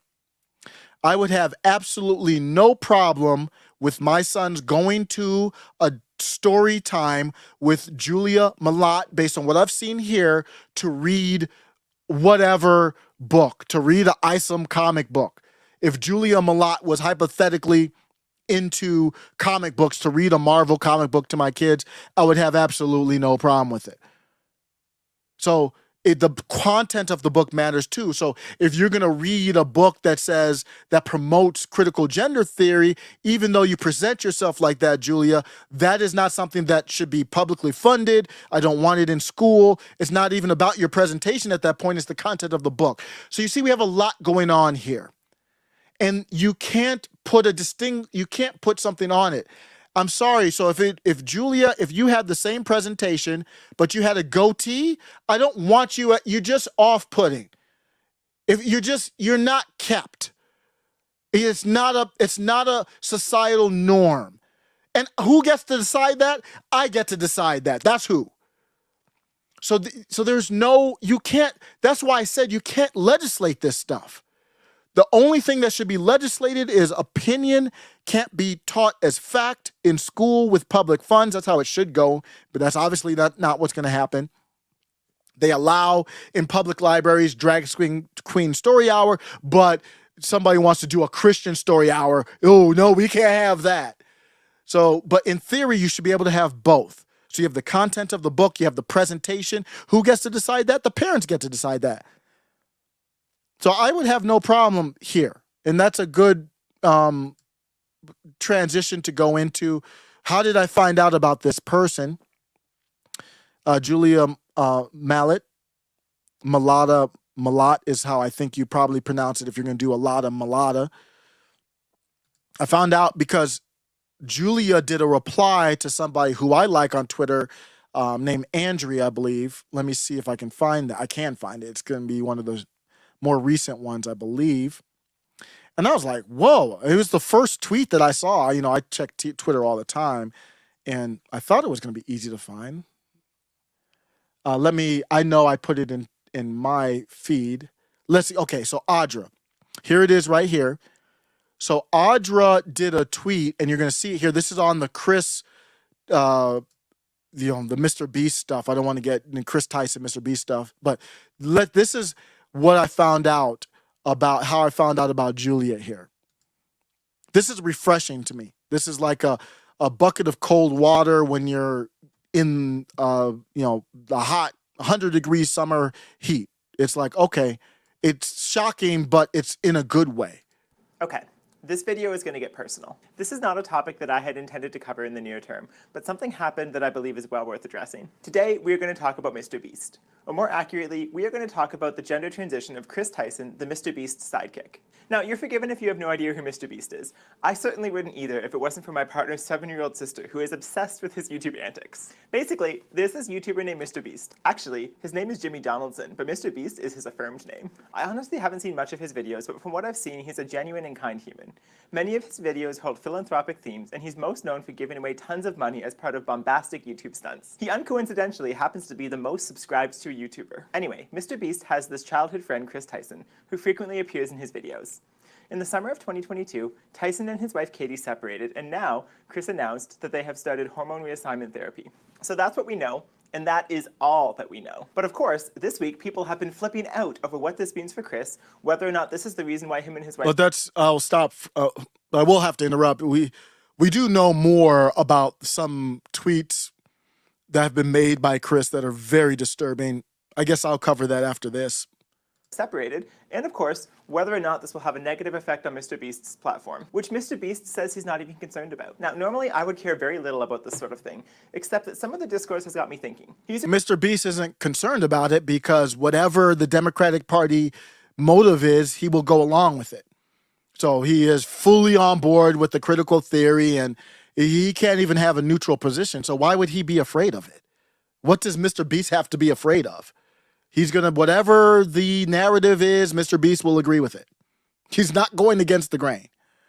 A particular tweet that caught my attention. I should note up front that I have no idea what inflection the individual meant when they wrote this tweet, so I'm going to make it up myself. I don't know who. So this is Audra, who I follow on Twitter. I never heard of Julia in my life. Julia did this video in response to this tweet here. Who needs to hear this? But if you turn around, get married, have kids, and then suddenly come out as trans and insist your children call you mommy and that your wife is now a lesbian, you're a shit person. Why should anyone celebrate the fact that you're a liar who married your wife under false pretenses and wasted her youth? In all other instances, when men or women lie to their spouses about something so major and ruin the marriage, people give support to the spouse who was lied to. But in this one instance, the spouse is expected to celebrate. Why? This situation with Chris from Mr. Beast is gross. It's gross. I'm not going to talk much about Chris because we don't have any real info about their transition. The post I just read characterizes suddenly coming out as trans. Maybe that is what happened with Chris Tyson's case. Maybe not. I have no idea. But the post I read might as well have been about me. See, I was 28 years old when my wife and I separated, and this occurred just before my own gender transition. So let's use me as a case study instead. I think it's really easy to forget that when the current wave of adult transitioners were kids and teenagers, transition was about as marginalized as it could possibly get. For those of you who were alive in the 90s, you likely remember that man-up culture that we subjected towards our boys. I know it actually originates long before the 90s, but I wasn't alive then. There were lots of problems with this regressive way of treating boys to be men, and one inevitable consequence of teaching your son that dignity and pride is bestowed for being a man is the implication that anything feminine is the opposite of dignified. And those are the things that I've always been drawn towards. As long as I can remember, and I'm talking very young, I had understood that I was male and that there were certain activities, behaviors, preferences, and interests that I should not partake within. And these were completely misaligned with my natural tendencies. When I went to the store to buy shoes with my parents, I would walk into the aisle and instantly be attracted to the pink and white pair that matched what Alicia and Jenny were wearing at school. But I also knew that they were girls' shoes and that there was something wrong with me for even the wish to wear shoes like that. So I would never tell my parents this. After a quick glance, I would avoid even looking at them while I walked down the aisle and went to the boys section where my mom and dad would be waiting and have selected a mundane pair and asked if I liked them. I would just say yes, because it was the answer that got us out of the aisle the fastest. And after all, the shoes they picked were fine, right? They functioned. They kept my feet dry. I did this with everything. I learned to repress and I hid what I couldn't. And the consequence of this is I never learned the basis of authenticity, of expressing what I wanted, or even honoring the concept of liking something at all. I was too young to understand the concept of being transgender yet, but the repression was already happening. And along with this came intense amounts of shame. Throughout my teens and 20s, I was plagued with two mental health issues. The first was the gender dysphoria I knew I had, but the second was the baggage of intense shame I internalized by not dealing with the dysphoria from childhood. That second one is such an important part and has huge implications on how my teenage years and adulthood played out. I think it's easy for us to ignore the latter and focus only on the dysphoria. When I was 14 years old, before even meeting my future wife, I made the decision that I was not going to transition. I knew I was beyond the age where puberty blockers would have prevented the masculinization of aspects of my body such as height, bone density, and my voice lowering, so my chances of passing as female were slim. Nothing in the realm of hormones and surgeries were financially subsidized, and I knew just how huge of an expense it would be throughout my late teens and 20s to transition. So that's why I wanted to just give you a piece of the story of Julia there. And what I respect is Julia's not playing any type of I'm oppressed Olympics. Don't hear, I've never heard, one thing there. Now, Julia will dabble in, trans rights a little bit, but it doesn't come across to me as this great cultural Marxist type of push. And just telling your story. We can relate, we can disagree, we can talk to each other like human beings, and we can live together. And that's the main takeaway from that. I will do, still on the topic, I want to show the other side of this because I thought this was great. I listened to every second of this. Shout out to Charlie Kirk. I basically talk about Charlie Kirk as much as Tim Pool almost. Charlie Kirk is really good. He's only 29 years old. That's amazing. He had Josie the redheaded libertarian on. And bear with me, I'm going to have to find where the clip is. But Josie talked about her daughter going through somewhat of a similar type of battle in Massachusetts school. So bear with me. I don't have this is the full interview. I chopped out the commercials, but I don't have the timestamp. So let me find it. Gain power by creating this, like a rite of passage for children, essentially, to become trans. And so the adults that are pushing this on to children are transition. So it's creating suicidal children on top of this. Men in the locker rooms with the women. It wasn't a big deal. She just kind of brushed it off. And I was like, all right, well, it's okay. So this is the part here. So I'm going to go back to Charlie. And I just want to tell, so we heard Julia's story. I want to hear Josie tell hers. It's a big video, so it's messing up for me right now. Let me see if I can get it a different route. I always have a problem with video on Twitter. It's just easier than downloading it. So let me actually download it in a browser, see if I can get a better link so I can jump around at will. Let's see if this will work. Josie Glayback, otherwise known. So Josie. And just them both. And so I actually wrote them back when I figured out what was going on. I was like, did my daughter tell you to compete in NCAA sports? So that's not children, that's adults. What would your perspective on that be? I believe that the intact men stripping Massachusetts, which is heavily, heavily infiltrated. Your kid from being in, my producer said they were dialoguing with you in the break. My producer said That's a different issue. And Okay, so here it is. This is where I'm going to clip it. If I get a chance to clip it, I'll clip it to start right here. Josie's going to tell her story, what happened with her daughter. This goes with the themes of get the hell out of these places where they not only just riots and supporting all kinds of madness, they want full control over your children. And she talks about it here. absolutely support. no, that's good. So I want to ask about your child. My producer said they were dialoguing with you in the break that you moved and it saved your child's life. They were going after your child. So talk about how you were able to prevent your kid from being infected with the trans social contagion. Sure. So we were in Massachusetts, which is heavily, heavily infiltrated with the trans agenda. Mm-hmm. And my sweet daughter was told at 10 by her friends that she was gay because of how she dressed. She was a tomboy. Okay. And she was told she was gay. And so she tried to come out to me at 10 years old saying, Mom, I think I'm gay. And so as her mother, I actually laughed because she's been writing boys' names with hearts around them on the mirrors and she was 6 years old. So I like, my instinct was just to laugh. And then I looked at her and I realized she was serious. And I was like, okay, do you have a crush on any girls? And she goes, no. And I'm like, then why do you think you're gay? And she's like, well, my friends told me it's because of how I'm dressing. And she, dressed kind of like a boy. She always wore a backward snapback hat and sweatpants and like a loose fitting shirt. And she skateboarded and she's excellent at sports. She's terrific. She could be in the Olympics someday. She's so good at them. But she was told very young by friends that how she dressed was because she was gay. And I told her, I'm like, all right, well, I know you're not as your mother. Just your habits, like you weren't writing Sally and a heart on the mirror, you were writing boys' names. So as your mother, we'll talk about this when you're older, but I don't want you to even worry about it or think about it now. And she said, okay. And then I get a letter from somebody, an adult, I'll just say an adult in her life. And they were referring to her as a they, them. It took me a little while to figure out what they were saying because it sounded like they were talking about a group of people because they would switch from the they, them pronouns to the she, her pronouns and just them both. And so I actually wrote them back when I figured out what was going on. I was like, did my daughter tell you to use those pronouns on her? And she goes, no, I didn't want to assume. So there were adult forces that were coming down on her about being non-binary. And I'd asked her if this had happened in her school at all. And she said it had happened, but she didn't know how to speak out against it. Like, it wasn't a big deal. She just kind of brushed it off. And I was like, all right, well, it's a big deal to me. And there are a lot of issues that have been happening at the same time. Like I said, the pandemic wasn't handled properly by my state. My daughter that I'm talking about, she has a 1 in a million condition where her immune system breaks her bones. And that was being treated in Boston.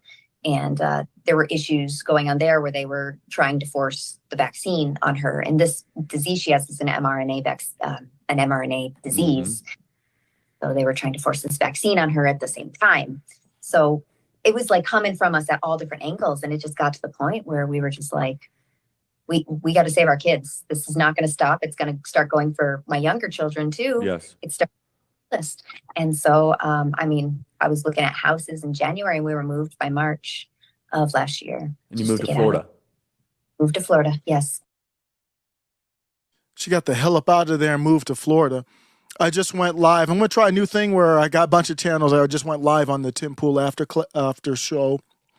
And if you don't know, Josie is a part of timcast.com representing. Great to see Timcast branching out, getting some, attention here through Charlie Kirk and other avenues. And she just told her story. So you see, that's a powerful thing there. When you go back to it, she's saying that they're using pronouns with her child in the school and didn't tell her. And they're like, well, we just didn't want to be assumption. They didn't want to make assumptions. You were writing boys' names. So as your mother, we'll talk about this when you're older, but I don't want you to even worry about it or think about it now. So her daughter came out to her, well, not didn't come out, but said, the kid's 10 years old and kids in schools have always said that, oh, you're gay or this or that. But now we're in a different atmosphere where you really, if you think you're gay, you're like, there's avenues to get it. Not only that, you'll get flowers, shouts, praised. You'll get celebrated. You mean almost like you're a better class in a way. You'll get more attention for it in a way. It's more accepted now. So you could, instead of like back in the day, you might get teased on it and didn't want to be it. Now you might want to be gay. And, you're protected. If a teacher's, teasing because you're gay and you are gay, that's a higher level of protection than normal kids get. From the they then pronouns. So this is the part about the pronouns. So this is how they do it. Very subtle. And this person might not have been, this teacher, whoever, might not have consciously been doing it. They want to be good. They want to have a good heart. And the institutional structure from the universities down to the teachers union, down to the teachers, all have this ideology. They don't support, opposing views. So this is what it looks like at the lower level. Like you weren't writing Sally and a heart on the mirror, you were writing boys' names.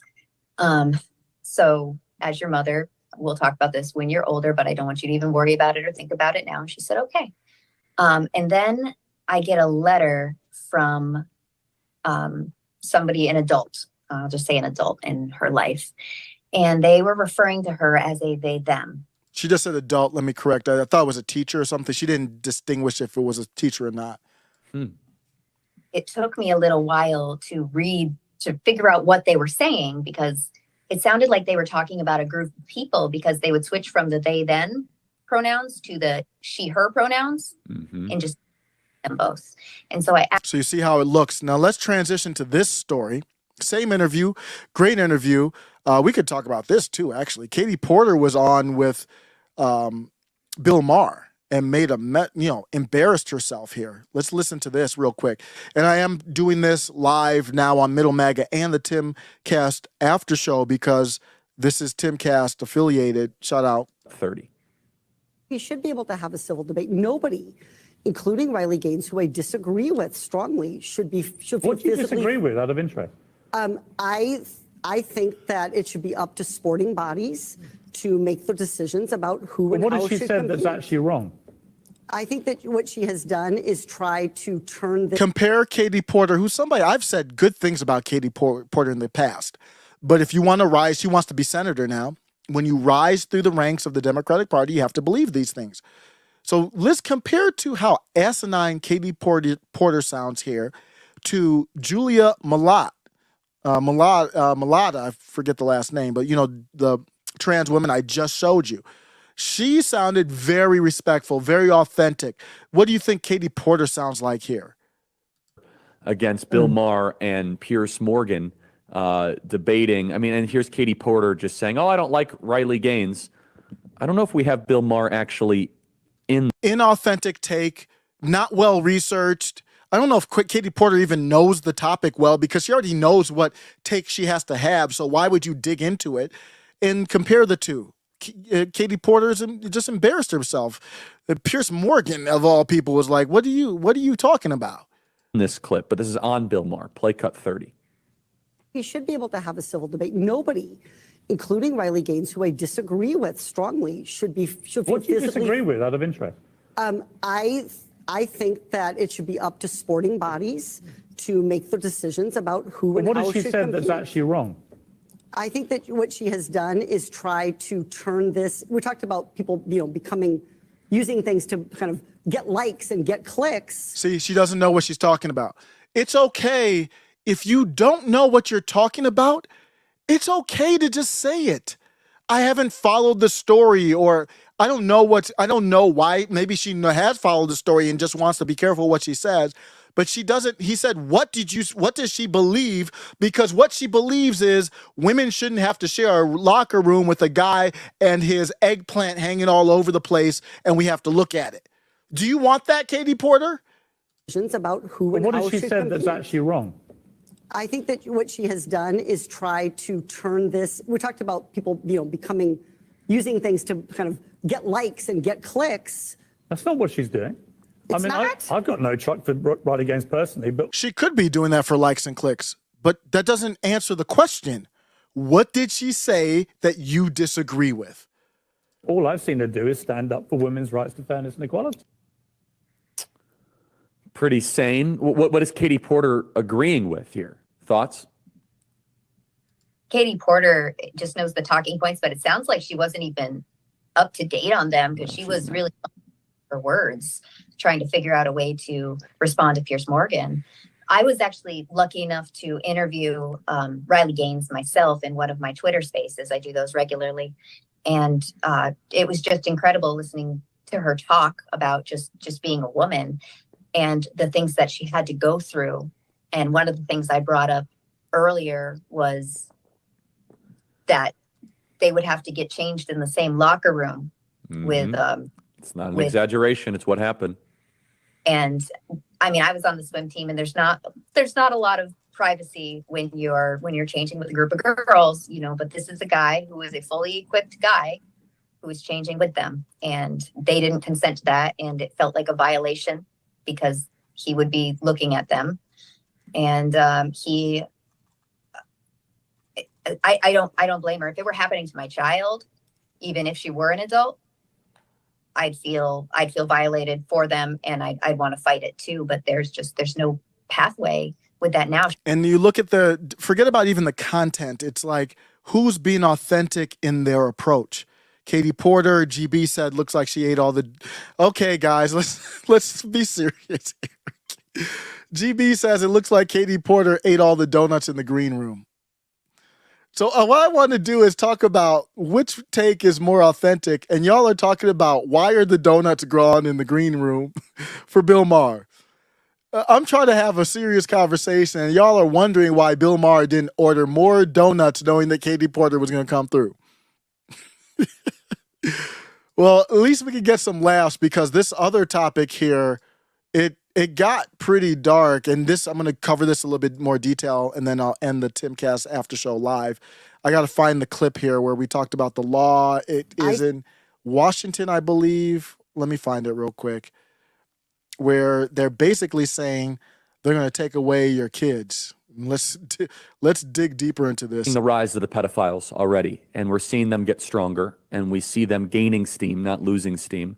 There's an accelerant behind it. I want to play some pieces of tape here, which I think is really important. I want to reemphasize that I said at the break, okay, I'm a conservative libertarian. We agree on a lot, but this is honestly beyond anything. This is civilizational. I don't understand anybody who could support this. I've met them. They're groomers. They're creeps. Some of them are perverts. Let's play cut 29. And this is not just, this is what I get sometimes from people. People will say, well, Charlie, this is just that. Why does this impact me? This is an ideological debate. What do you have against trans people? Well, let's look at this right here. This is now legislation. And Josie, you know this. In Washington, they are able to now kidnap your child. Not an exaggeration. It's not a hyperbole. I'm not doing this to get clicks. They're now, and it's happening in California too maybe, to kidnap your child. Play cut 29. The microaggressions, the language of parents. I really wish more parents had the skills that the parents who are in this room talking about how they would want to affirm their children but say no. I wish more parents had that. But when I see a young person come to me on a regular basis saying, I can't go home, home is not safe, am I not going to do something are we not going to do something? Am I going to let them stay out on the street, homeless, at risk, all because they can't go home to a place where we don't know what those threats are going to actually be? And that's a lot of buzzwords, but if you listen very carefully with what she's saying, she's effectively saying that parents who do not affirm the mental delusion of a 12-year-old or a 13-year-old. For example, 12-year-old comes home after seeing a TikTok video, being around parents, and they're very impressionable, as per your point. Their brains are still developing. They're open to other people's social cues. They are trying to conform to try to limit bullying amongst themselves. At age of 12, they might say, Mom, I'm a boy. And if the parent says, no, you're not, like you did, like you said, no, actually, you're not, you could be subject to the government coming, and this is now Assembly Bill 665, the government can come take the child away, Child Protective Services. Kidnapping bill. Children as young as 12 would be given the power to place themselves in residential shelters with the help of a counselor. Your thoughts? That makes my skin crawl. And that is something that had crossed my mind that could happen if I didn't save my children from Massachusetts. That's something that had crossed my mind, which it's unthinkable. It's unthinkable to me, just as a mother, seeing what was happening, seeing what was coming for my children. A lot of what they're doing is this obfuscation of consent and what children can consent to with their bodies. The things they can consent to with their bodies are, a lot of it is the refusal of the things that they already can't consent to. Like a child has the power to say, no, I don't want to have sex. No, I don't want to do drugs. No, I don't want to take alcohol. And that's where their power is. But they're trying to say that they can also say, yes, I want to do those things, and they can't. Yeah, and it really asks the question of who do kids belong to, right? Now, some extreme libertarians, which you are not, will say, oh, when they're 14 or 15 or 16. It's just, that's nonsense, right? Do you have Okay, let me stop there and go to the actual legislation. The actual bill here in Washington. I'm on the actual page of the bill here. Let me bring that up.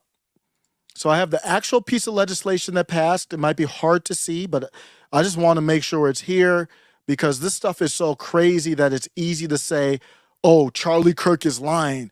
Oh, you don't know what you're talking about. I did not read this whole piece of legislation. I went through it to find the pertinent parts. And there's one pertinent part. I have to do a separate video on this.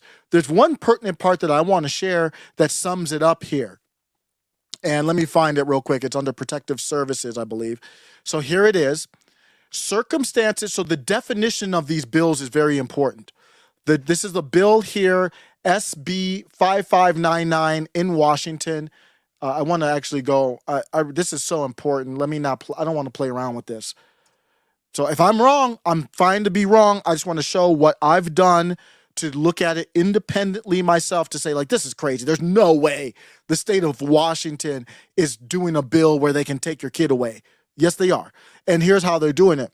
SB 5599, supporting youth and young adults seeking protected health care services. So for Josie and her situation, for her daughter could have been very close to seeking protected health care services.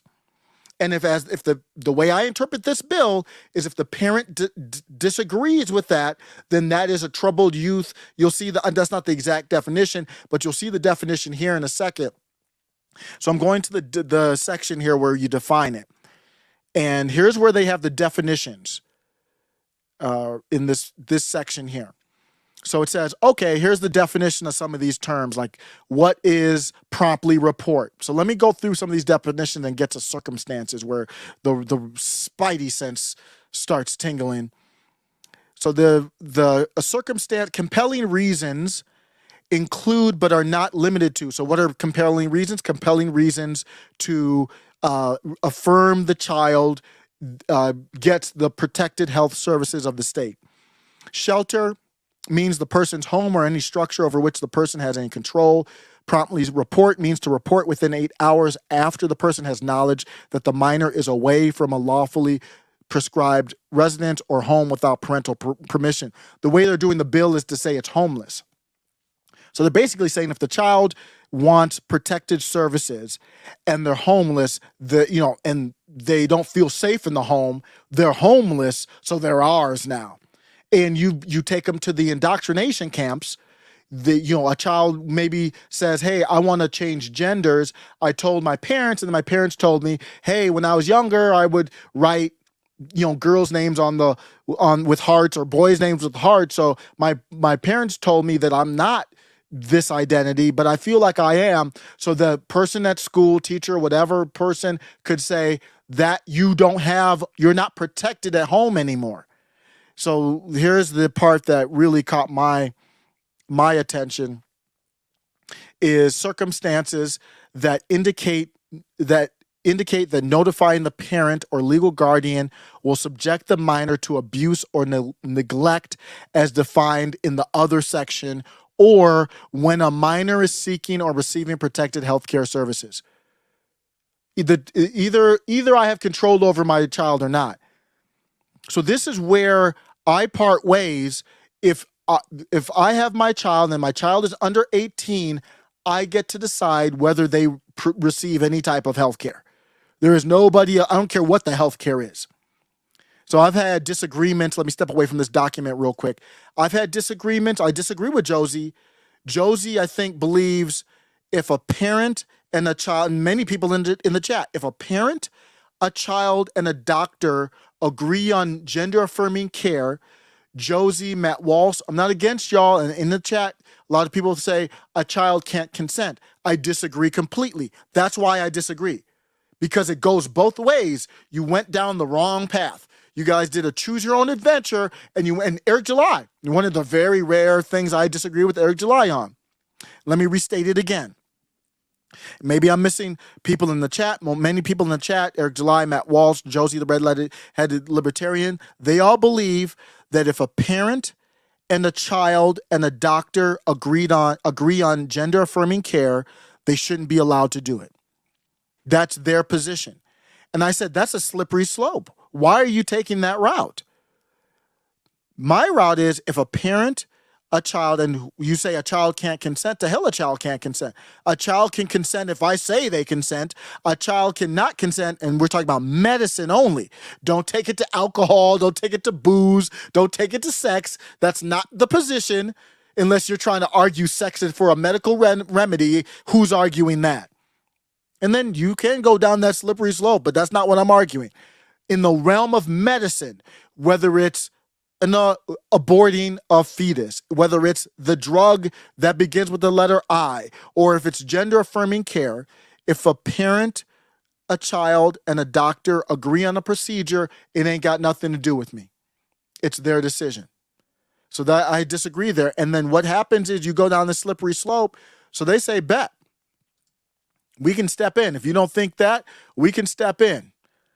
If a child does, if you don't think your child should have these services and the child thinks they should, then the child is a minor seeking or receiving protected. All they have to do is say it. All they have to do is say, I want this gender affirming care. And the parent can say no, and then now that minor is in danger. So what is the protected health care services? Means gender affirming treatment as defined in this other and reproductive health care. When the department receives a report under this section, it shall make a good faith attempt to notify the parent that a report has been received and offer services designed to resolve the conflict and accomplish a reunification of the family. What does that mean?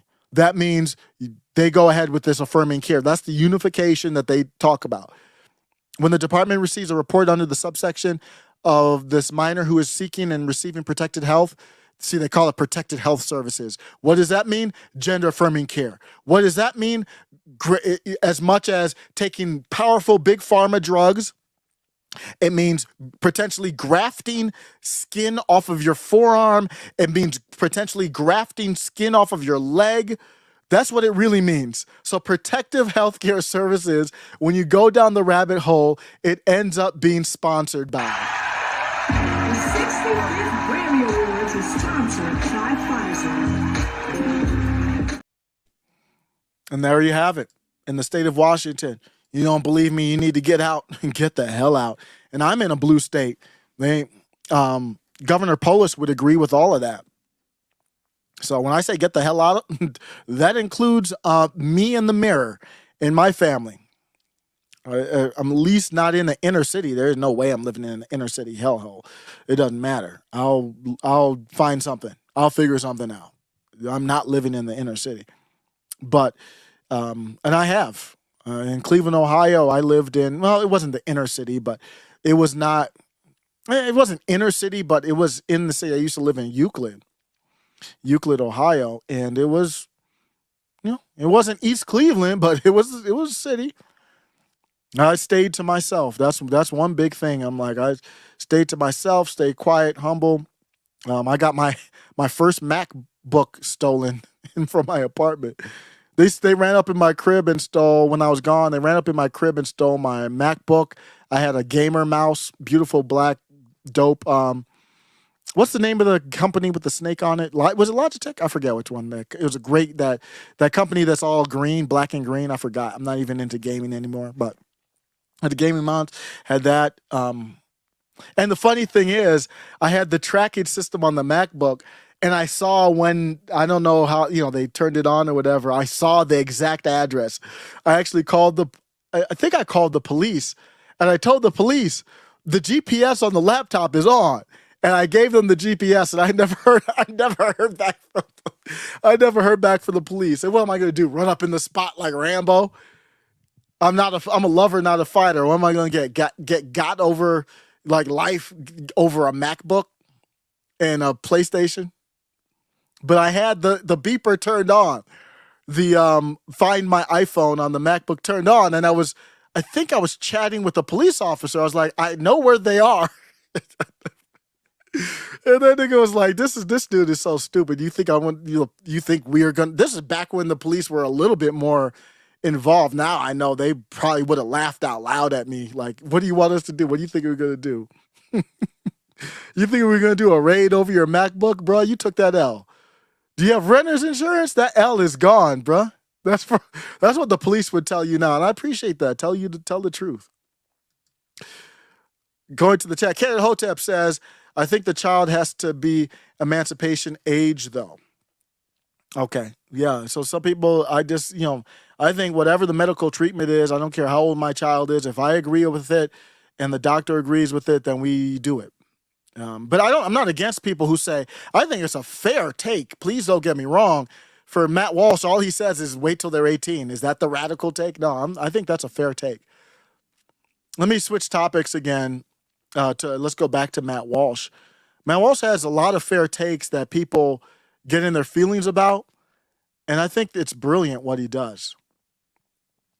Matt Walsh had a take, and we're going back to the inner city stuff, and it's just a base take. I don't know what else you want to hear. There's nothing else that needs to be said. I'll just read the tweet and let it breathe on its own. Matt Walsh says that, even if just half the men in the inner city would simply stick around and raise their own children, violence and crime would plummet nationwide. It's actually that easy. Raise your damned kids. Take responsibility for yourself and your family. It's really as simple as that.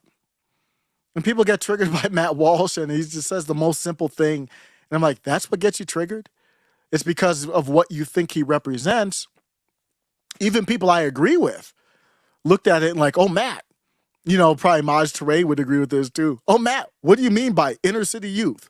I don't know. Matt has courage. So I'm not, if Matt means black, I think Matt will say black. I'm going to go to his other comment where he said slavery was he didn't say this exactly, but he basically said slavery was a gift, which had my spidey sense tingling like, damn, what was that? I actually agree with him on the take. But my point is, he has the courage to say what needs to be said. And I'm off of Tim Pool. So I'm going to drop from the Tim Pool show. Thank you. I'm going to just go in and out of my life. So I appreciate you joining from the Tim Pool after show. We're dropping right now. But so Matt has the courage to say what needs to be said. But I'll say it for you. These politically black people, I'll say it. I don't have a problem. Obviously, I have the double standard, maybe a little bit of double standard protection. But Matt, I have no problem saying inner city because it doesn't just apply to black people. So I have no problem with him saying inner city. But where's the lie?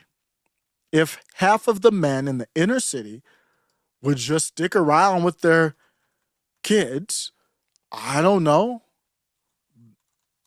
Maybe things would be better. I don't know. Maybe we should try it. Maybe we should try it out and try to promote it. And maybe it's a good thing what Matt's saying. Is what is my take on it. Some other people get in their feelings, and I said, I don't care if the Triple K, I don't care who says it. Show me where the lie is. Still haven't found the lie. And I like that Matt Walsh has the courage to say what needs to be said. Fathers take responsibility. Part of that is a lot of people are saying fathers, well, the mothers don't let the fathers stick around. Yeah, that happens. And part of the responsibility is choosing wisely. So I showed you the woman doing the push-ups. Before you participate in push-ups with the woman, make sure you're choosing the right woman to participate in push-ups with. That's part of it too. Matt Walsh has the right energy. I'm 100% for what he said there. Here's some more Matt Walsh energy. This is on the topic of fighting the culture war. This is in response to Donald Trump Jr. basically saying, don't boycott Bud Light. But it's a larger picture, a larger thing here. Matt Walsh continues to be on fire. He is one of the leader. He is the leader. I think he's the number one in the culture war right now. Better than James Lindsay and everybody else. He's on point here. This is what the GOP establishment and its donor class don't understand. Okay? We are sick and tired of this. We are sick and tired of watching as our culture is claimed piece by piece by madness and degeneracy. We are not okay with it. We are furious about it, in fact. And we aren't following your lead in the fight against it because you people aren't interested in fighting against it. Well, we're not going to sit around and wait for you to execute your master plan to win back the culture. You have no such plan. You're satisfied to let the culture crumble and decay as long as you can have a hand in ruling over the rubble. And that's how we got to this point in the first place, where transgenderism is the sort of thing that even Bud Light feels it needs to promote. That's how the total denial of biological reality became mainstream and seized hold of our society. It happened because the conservative, quote unquote, leadership tasked with defending our country against evils like gender ideology abdicated their responsibility. They gave up without putting up even the semblance of a struggle. They left it to the rest of us to fight this battle, and so we are. You're asleep, we're taking the wheel. It's that simple. And we don't care about Republican donors. Okay, the Republican donors are as worthless as the Republicans they donate to. So I don't give a damn about them. And you could scoff all you want, right? But this boycott matters. It does. It matters because it's obviously not just about one beer company. It's about making a statement. It's about achieving a victory for truth and sanity. It's about doing the things that you people won't do. So step aside and let us handle it. Okay? We'll do everything. You'll do nothing. And then later on, when we get the win, you can run campaign ads pretending that you did something, as always. And that's fine. I don't even care about that. I just want the win. Petty. That's all that matters. That was Matt Walsh being petty there. It's like, what you guys do is do nothing but take credit for something you really didn't do. And this is what he's responding to, these type of thoughts like, oh, they donate to Republicans, so let's stop the boycott. I was proven even more right than I would have ever imagined because apparently, Soros-backed Manhattan District Attorney Alvin Bragg is actually indicting my father. So let's be clear, folks. Oh, wait, this is like communist level shit. This is stuff that would make... That's the wrong clip. I got the wrong clip. Let me find the Donald Trump. I'm like, what is he talking about? I just saw his face and saved it, and it was like, oh, that was it. The Donald Trump Jr. clip where he's talking about the boycott. Let me see here. Wow. I apologize. You might have heard it already. But Donald Trump Jr., and you can see it in his face. He knew the take was cringe. It was a cringe take where he was going off the beaten path. Like, wait a second. All conservatives should stop the boycott. It's just a 15-second clip, but let me get right. I feel bad getting the wrong click. Here's a 50. I think this is it. This is one like we're dunking on them now, but when you actually look into it, they'd be one of the more conservative-leaning companies in America. So they've been put on notice. I'm leaving them alone. I think you should probably do the same. This is one like we're dunking on them now, but when you actually look into it, they'd be one of the more conservative-leaning companies in America. So they've been put on notice. I'm leaving them alone. I think you should probably do the same. So that's what Matt Walsh was replying to. You could hear in his voice he didn't really like to have to say that because he knew nobody was going to buy it. I believe Ron DeSantis and his team released an ad now. So Ron DeSantis jumped on this, very smart, even though I believe he got some donations from Bush, the parent company. But I believe this is the commercial here. Let's play this here. Team DeSantis presents Real Man of Women's Sports. Today we recognize the men who've hacked the system. Hack the system.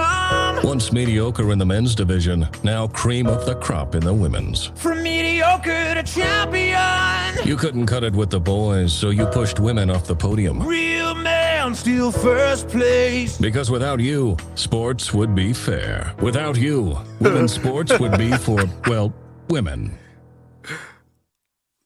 So I guess I don't know who did that. So let me not. I think this is like a meme team. So it's from DeSantis War Room.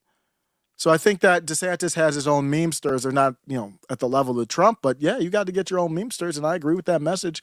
He was on with Benny Johnson. I didn't mean to go back into the Bud stuff, but why not? Benny Johnson had DeSantis on. Let me see if I can find it. Which a good little interview here to see DeSantis like this. DeSantis had comments. Here we go. Bud Light, got to get your take on the boycott. So you just brought up Anheuser-Busch. Bud Light's getting hit as hard as I've ever seen it. Why would you want to drink Bud Light? I mean, like, honestly, that's like them rubbing our faces in it.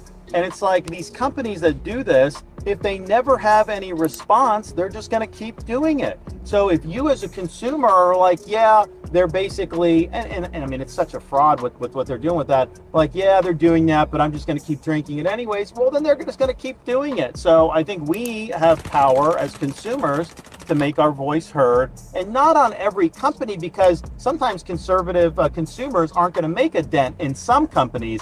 This one is one, if you don't have conservative beer drinkers, you're going to feel that. And so, I think it's a righteous thing. Some of these controversies, they come up and people can kind of just say, oh, well, it's kind of a one-off. Yeah, it was stupid to do. But it's part of a larger thing where corporate America is trying to change our country, trying to change policy, trying to change culture. And, I'd rather be governed by we the people than woke companies. And so I think pushback is in order across the board, including with Bud Light. Will we ever see you drinking a Bud Light again? No, I don't think so. I'm trying to think, like, what would I do if I had... Because there's plenty of photos of you, like the famous COVID one with you drinking the beer, right, with the bikers? That was a Budweiser. That was a Budweiser. So they've lost a customer. Yeah, I think so. But, my wife and I, they don't have it here. If we ever go out to just have a beer, which admittedly we don't have the ability to do that like we used to, we actually like the stout, the Guinness. That's what we do. So, okay, Irish. Yeah, we were, years ago, we went to Dublin, we went to some other places, and we've always been a fan ever since, So that's the clip there. And I believe he mentioned Guinness at one point, or Guinness. That actually was back. I don't drink that much, but I actually I don't mind bitter. That's a dark, bitter beer. But some people were like, oh, well, Ron DeSantis mentioned Guinness, and Guinness has this ad, which is one of the most woke out there. And my take was, that's not an own against DeSantis to me. The question should be, why is every beer company or every company sound like this? This ad is promoting, as clear as day, critical gender theory supporting makeup on a kid. I believe this is right.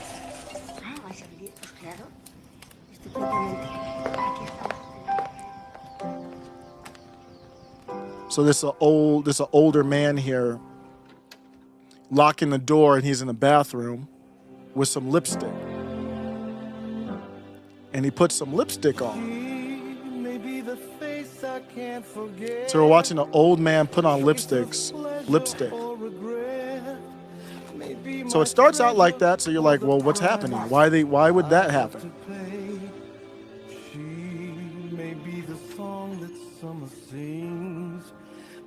Looking for makeup. And then you have the person at the register looking at him like, can we bring that back? The person at the register is like, is this a pedo? What's going on? Spidey sense start tingling. This person at the this is a beer commercial. Like, I don't know what's happening anymore. This is a beer commercial, and the old man is going to. We don't know why yet, but we probably have an idea why. He's at the register and he's buying some makeup. So you can imagine if I take my black ass to a CVS, they might be like, well, you getting some stuff for your wife, or like, why are you picking up makeup? And he's older, so that they want to make it look like intolerance. So they have I think that person at the register is based. They're like, spider sense start tingling. I don't know why is this guy grabbing makeup? Who are you getting makeup for? That's a self-defense mechanism. Like, I don't know what this guy's into.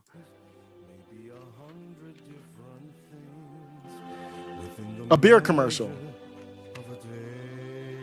He's putting on makeup. So now the commercial's got us, because we're like, wait a second. It's like Paul Pelosi. Well, let me not. I don't like saying their full name. It's like Paul P becoming Nancy P. It's just not what you want to see. It's not what you want to wake up to in the morning. So we were wondering, like, why is he doing? Is that mascara? Like, I don't even know what these products are, because I'm a dude, like a typical dude, like I'm an old school dude.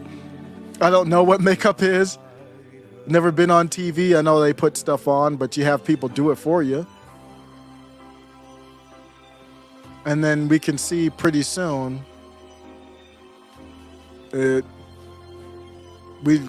pretty soon that it looks.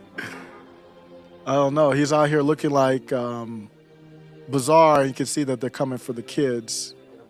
Because they show a kid and you're like, oh, what's going on? And they're coming together for dinner, and the old man goes to the young boy, and the young boy is having makeup put on by the older gentleman. I think this is a beer commercial. I mean, it's nothing like a beer commercial to make you Ralph like you're drunk out your ass type Ralphing. Thank goodness I don't do that anymore. I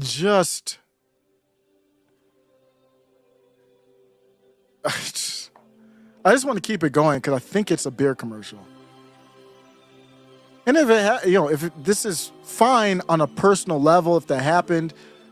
So it's, I believe it's Spain, I think, did this. It looks like it's in Spanish.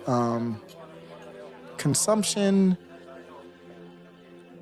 Okay, so I think it's a brand owned by Guinness is what it is. A scotch. Blended scotch whiskey.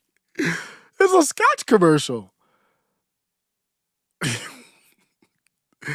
Oh, it would be so weird to be in a time machine, 20 years ago, 10 years ago, 5 years ago, and then fast forward to what we see nowadays as just normal across the globe. I don't know if that was in Spain. They are going far left in Spain. I covered some very, let's just say, unique stories coming out of Spain throughout the lifetime of the channel. And I've learned that Spain they are out here crazy in Spain. Let me go to the comment section, see what's going on, and then I will be out shortly. Bruce Jenner in 5 years is the comment.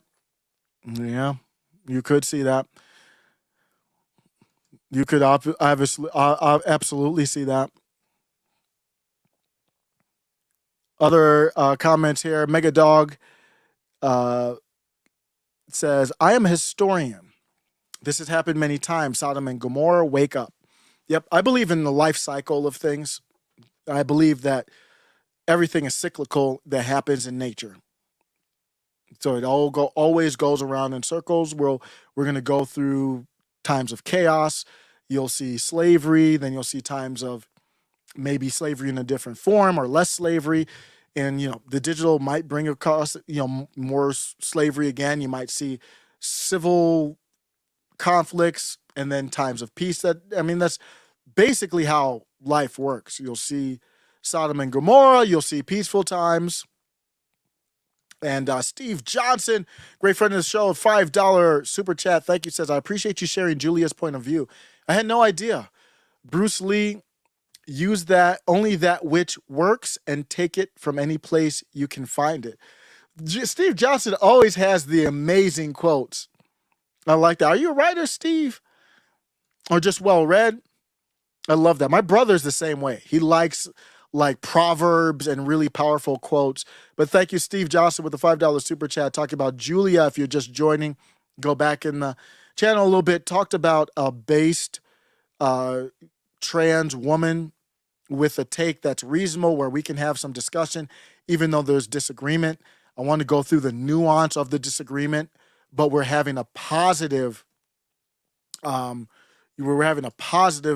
of discourse and discussion, not afraid of somebody saying they're MAGA or right wing, and just more by the content of what somebody says. And Julia, I've been going through a lot of Julia's videos, only has, about 90 subscribers on YouTube. You can still find good things on YouTube.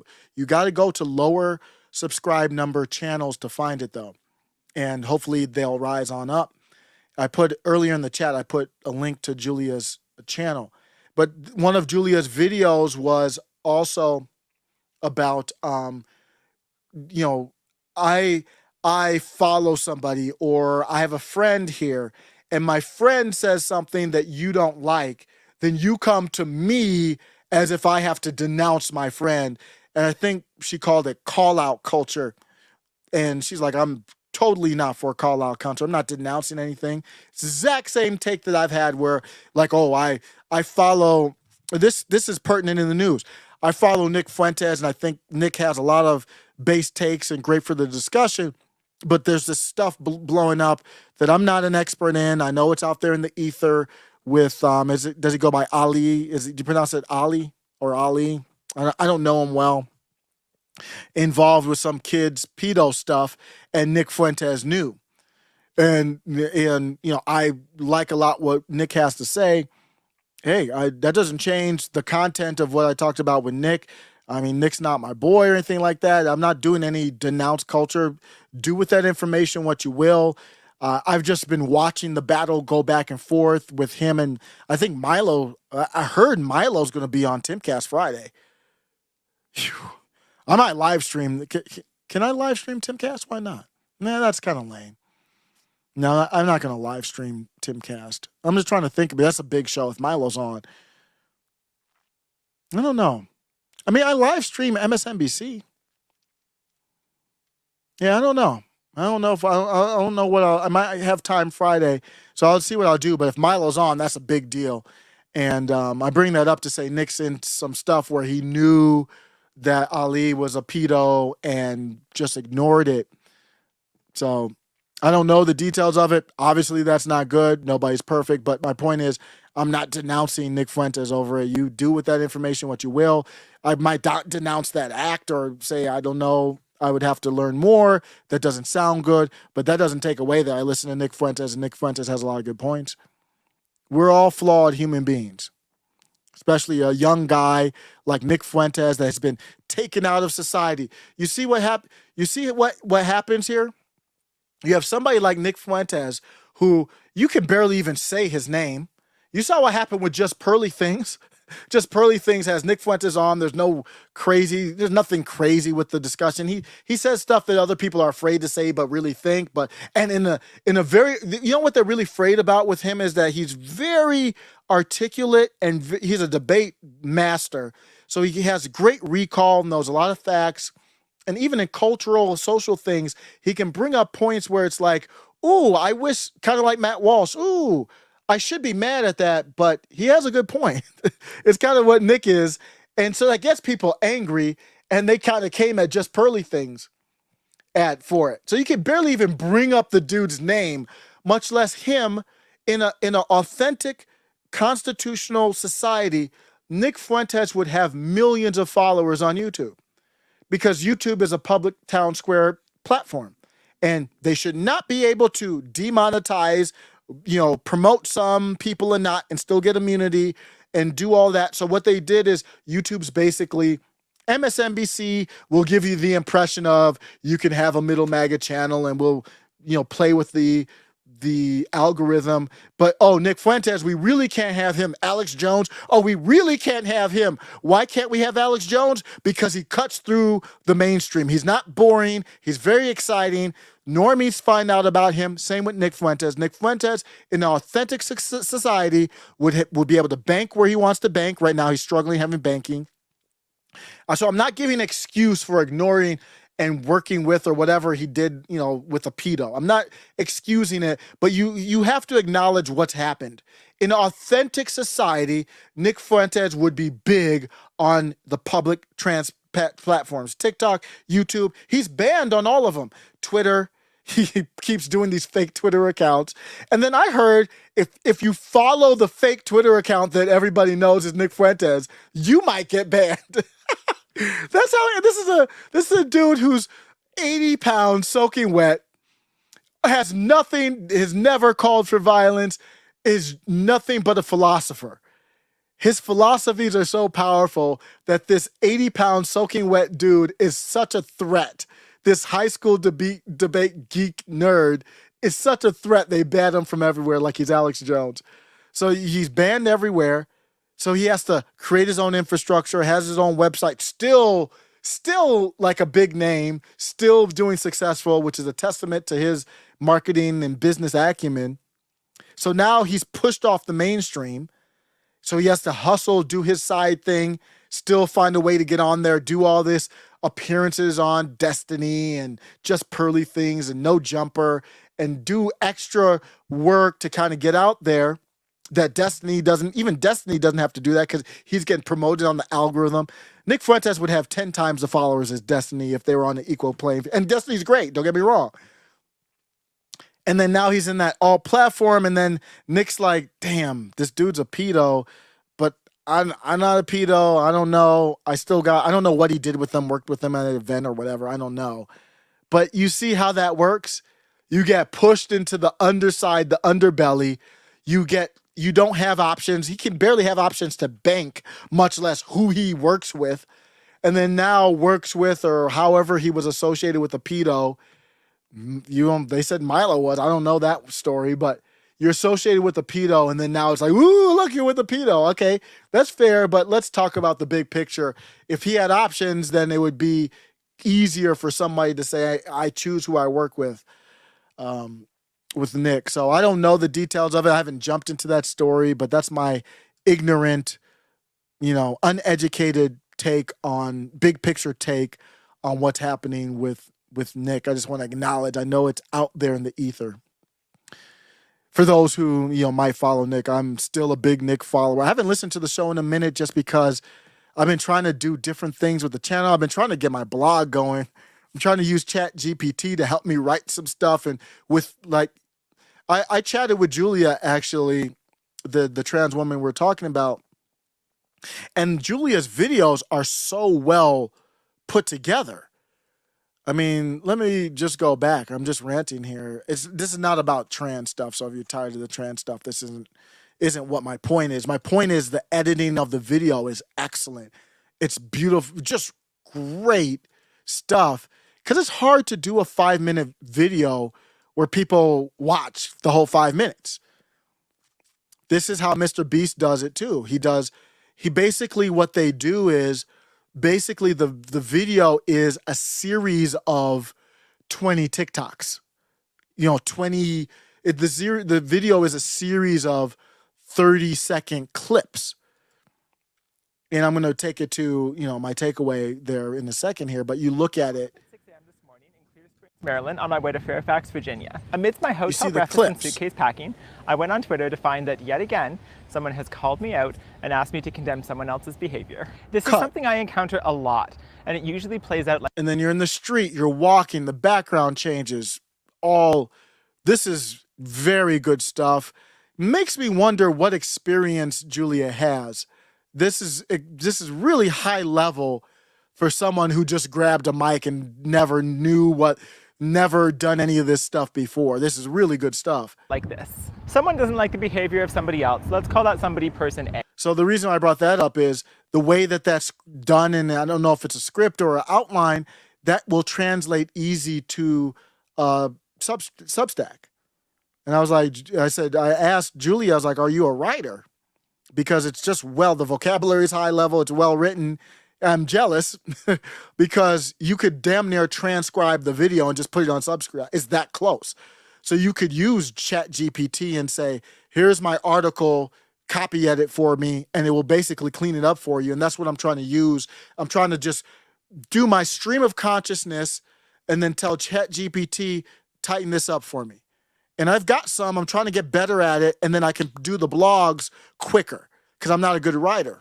And I'll put written by Osiris and ChatGPT just to be transparent, but I don't even remember why I got off on that topic, but I'm trying to do that. But I got on that topic because I'm not listening to Nick because I'm trying to do my own thing. Gotta go. Mega Dog, thank you for stopping by. I'm just rambling. It's been 2 hours, so I don't blame you for having to go. Thank you so much for the time. Ken and Hotep still here. When's the next live, Ken? You can put it in the chat if you don't mind. When are you going live next? So we can, I don't mind promoting. Ken and Hotep's one of my favorite channels to follow, man. I like following channels. But Ken and Hotep is so funny, man. I have on Twitter, I have a section with just people who I think are hilarious. Steven Crowder, Elijah Schaefer, all that kind of stuff. I know this is on the trans issue, but did y'all see the Sesame Street thing? I don't know if this is real. I was like, this can't be real. It's not it's like it looks more drag, but let me show this while Ken and Hotep might post if you're still here watching when you're going live or when you regularly go live, just to, sub up to Ken and Hotep. But look at this. I saw this on here. Somebody said, what the F happened to Sesame Street? I don't know what happened, but there's a man with a full beard. This ain't a goatee. This is like a Colorado hiking beard, long hair, pink shirt, and looks like a dress. Sesame Street. Look at this, dude.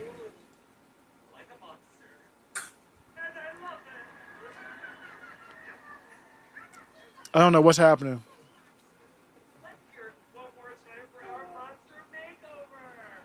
Look at what they're doing. They're forcing all this stuff on our kids, man. Look at that abomination right there with the horns and everything, dude. What is happening? Lipstick. Look at this, dude.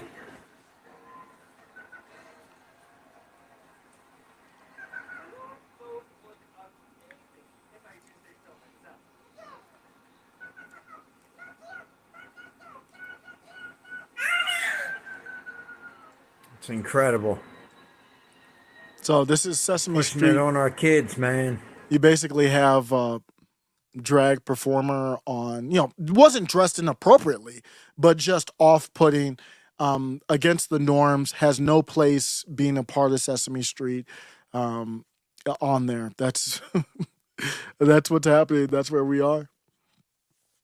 I wanted to sidetrack to DeSantis. Y'all see what happened with DeSantis? He's puffing his chest out of Disney again.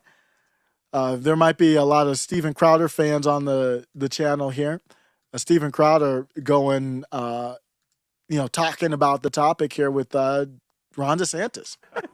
Governor Ron DeSantis threatened a bunch of out-of-the-box sort of expansion projects that are in the Disney World's special district. Here's a clip from Governor Ron DeSantis. This guy really just does not give a rat's ass in facing the behemoth that is Disney.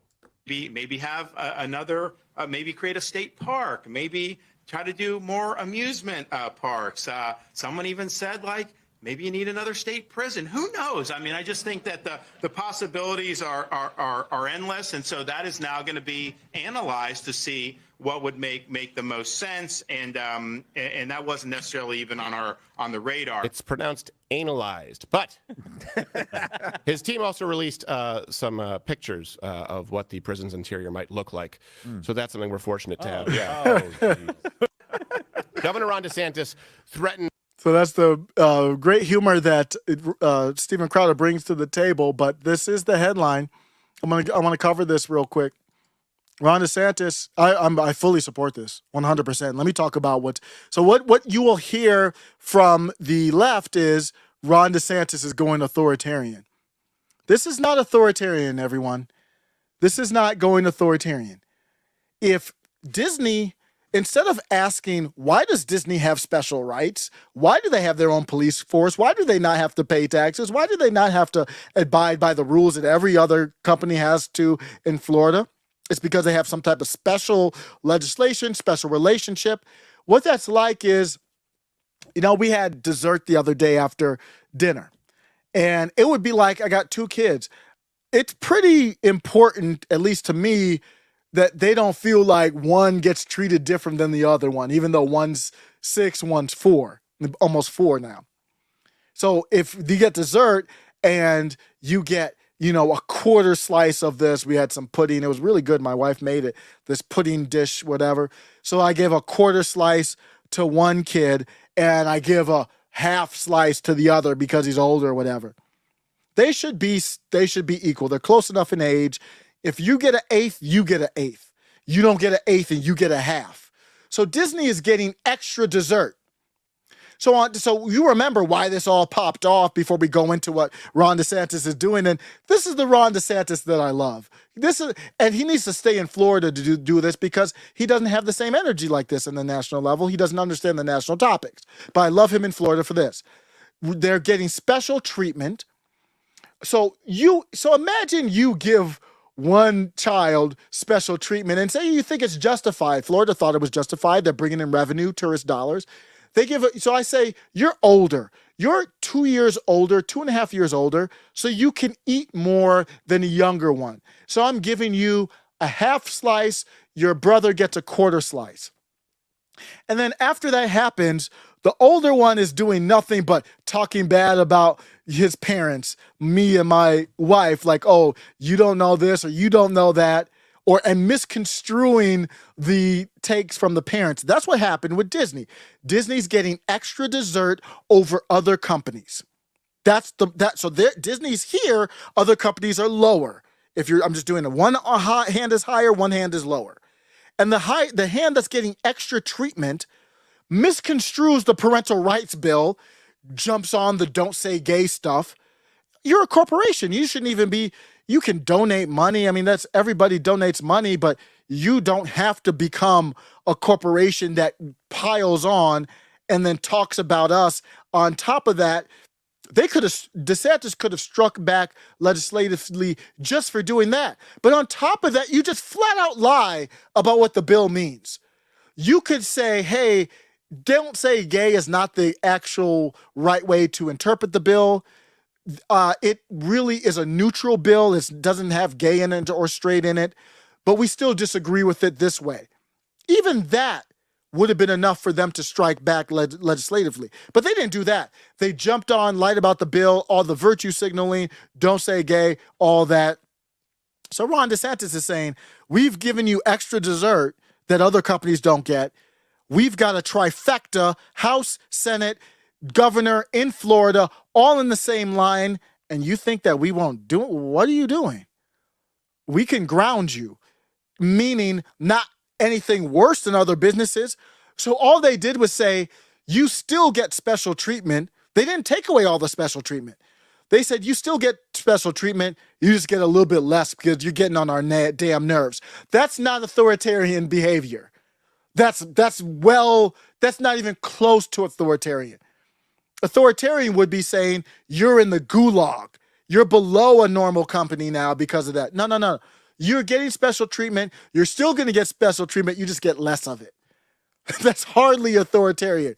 That's how the left misconstrues the take. So that's what brought us to this point here where DeSantis says, I've got to threaten to do more then because y'all don't think I'm serious. Y'all still want to F around and find out.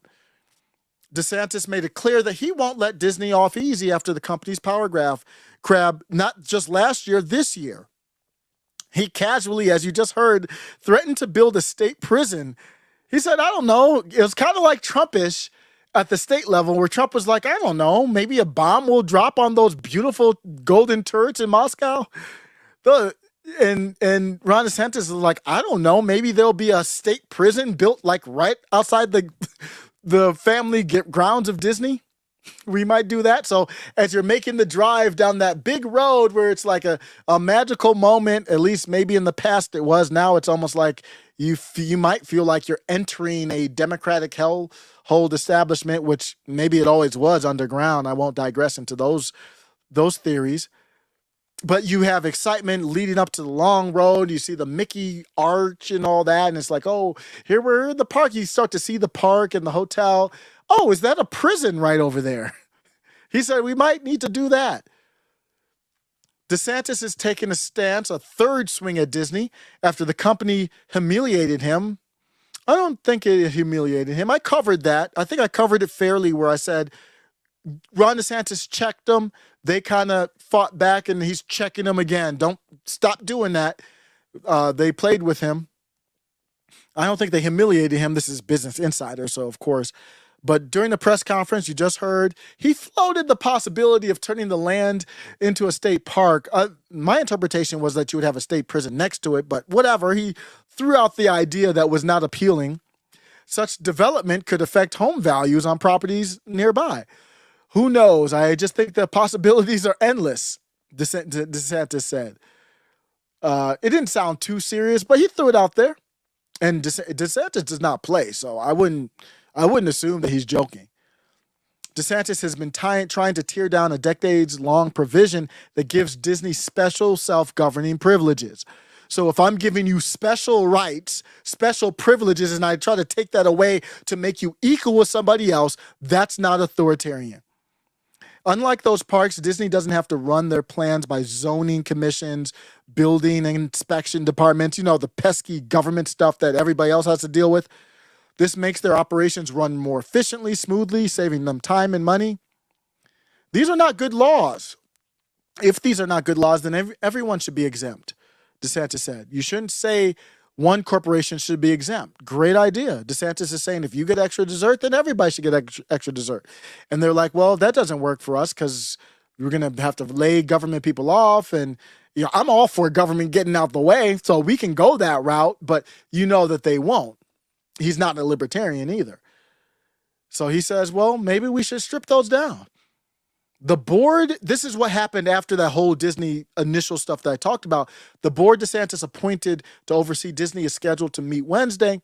At that time, DeSantis said the group would void the loophole that stripped them of their power. I don't know how that happened. I didn't get into the detail. I didn't cover that story, I don't think. But that's what's pissing them off.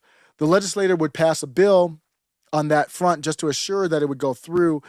DeSantis said, but predicted the Disney maneuver held legal infirmities. Disney's power play left the business and political world shocked and amused, but also filled with trepidation over what the governor might do in retaliation against the family favorite, or used to be family favorite, entertainment and tourism company. So yeah, do your thing, DeSantis. Stay in Florida and keep doing that thing. Let's take a look here. It's tedious but not difficult editing tonight. Let's go tonight, 9:30 p.m. I believe that's Eastern.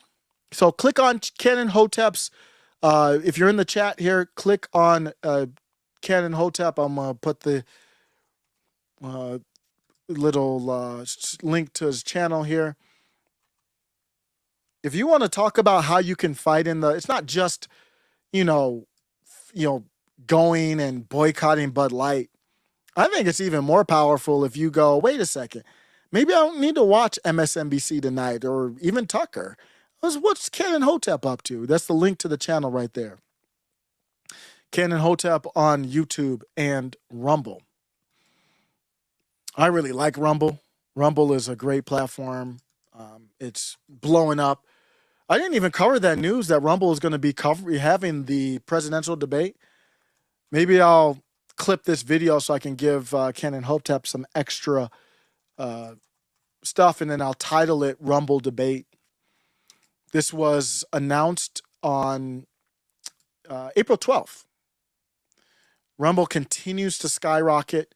If this is in the political realm, I want to see them do stuff in entertainment outside of politics. I'd love to see them holler at Ye.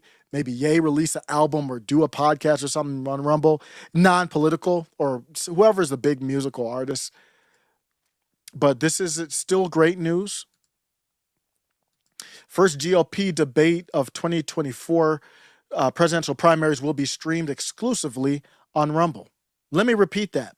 The first GOP debate. This is going to be, I'll have to tell them, I might text my wife after I'm done here, just to let you know I'm going live whenever that first GOP debate is. I don't have a date. It's just one of those things where surprises aren't a good thing. So I'm just telling you, sweetheart, I won't be around for that. We will be doing pregame. This is going to be the debate which potentially would have Ron DeSantis. Even without Ron DeSantis, you're going to have Vivek Ramaswamy on the same stage with Donald Trump. We're going to be talking about hand sizes. Everything's going to be, that's what they're going to be talking about. Everything's going to be on the table, and it's going to be gloves off, full out, knockout debate. And we're not going to get, in the general election, we are so divided as a country. We're already in 2 different countries. We're not going to, I don't think we're going to get one debate. Not a one. Hypothetically, it's Kamala. Hypothetically, it's Brandon. Hypothetically, it's Michael Obama. Hypothetically, it's Gavin. It doesn't matter. Mayor Pete. I don't think we're going to get one debate between Grandpappy Don or Comic Dave Smith or whoever's running who can get on the stage. RFK Jr.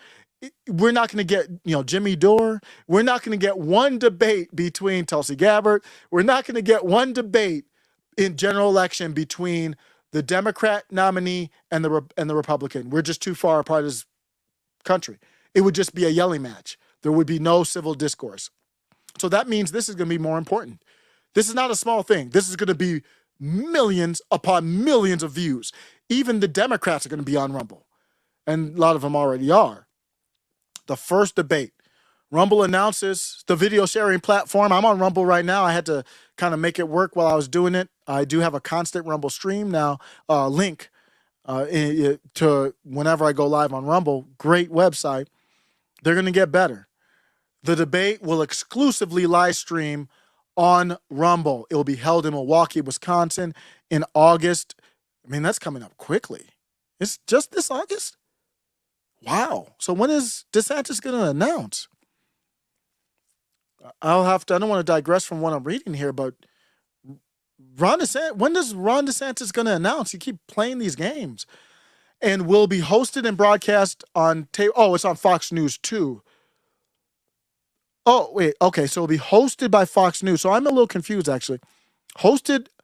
Okay, so we'll be on cable television. I thought it was going to be exclusively on the internet. So it'll be on cable broadcast by Fox News and Young America's Foundation. As RNC's digital live stream partner, Rumble will feature the debate on the platform's homepage and make it available for viewers across the country. So I watch my stuff online. What do I watch the TV for? You know what I use? I have Xfinity services, so I'm like YouTube, Tim Pool, YouTube, Young Ripper. That's what I use the TV for, so I don't know what I'm paying for channels for, but every once in a while I watch, what's her name? Christina Tarek from Flip or Flop. I really like Flip or Flop house designing stuff, and every once in a while I'll go there. But, sometimes I'll use it for streaming platform. I want to watch this Utopia show that's on Prime, and then Mandalorian season 1, but that's all streaming stuff. By the way, I don't know why they don't have TikTok on TV. That's probably what you would want to use TV for. I'm excited to announce that Rumble will be RNC's official streaming partner for the first Republican primary debate, says RNC Chairwoman Ronna Romney McDaniel. I thought I saw somewhere that Mitt Romney's running again. Was that a lie or something? Maybe somebody was goofing. Mitt Romney run for president. And that's his niece, if you don't know. Is Mitt Romney going to run for president? I don't know. I thought I heard he is. But this is a big step for our party and country. As Republican leaders, we must continue to hold big tech accountable for their biases and silencing of conservatives. People deserve a fair, unbiased platform. And that's exactly what this partnership will provide. An opportunity for voters to watch the next president of the United States on the Republican debate stage on Rumble. So Chris Pawlowski, he's been doing some great things as Rumble CEO. When they fought back at the banning of Russia today, that was a big sign. They were like, we're not banning RT. Y'all can, but we're not. It's a publicly traded company now. I wonder how much stock BlackRock owns in them, because they're publicly traded. Those asset management firms can buy up stock. So I'm sure they own, so they can eventually corrupt it. But right now, we're seeing good things. And I just say Rumble, young man, Rumble. And that's where you can catch Ken and Hotep, too. At 9:30 p.m. Appreciate you, too, man. Ken and Hotep. Yeah, I follow a lot of hilarious accounts, and we actually had a philosophy. This is not political. It's more about philosophy.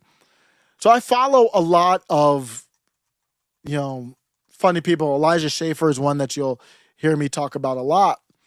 And this situation came up. I want to hear what y'all think about this on the real. On the real, I want to hear what you think about this.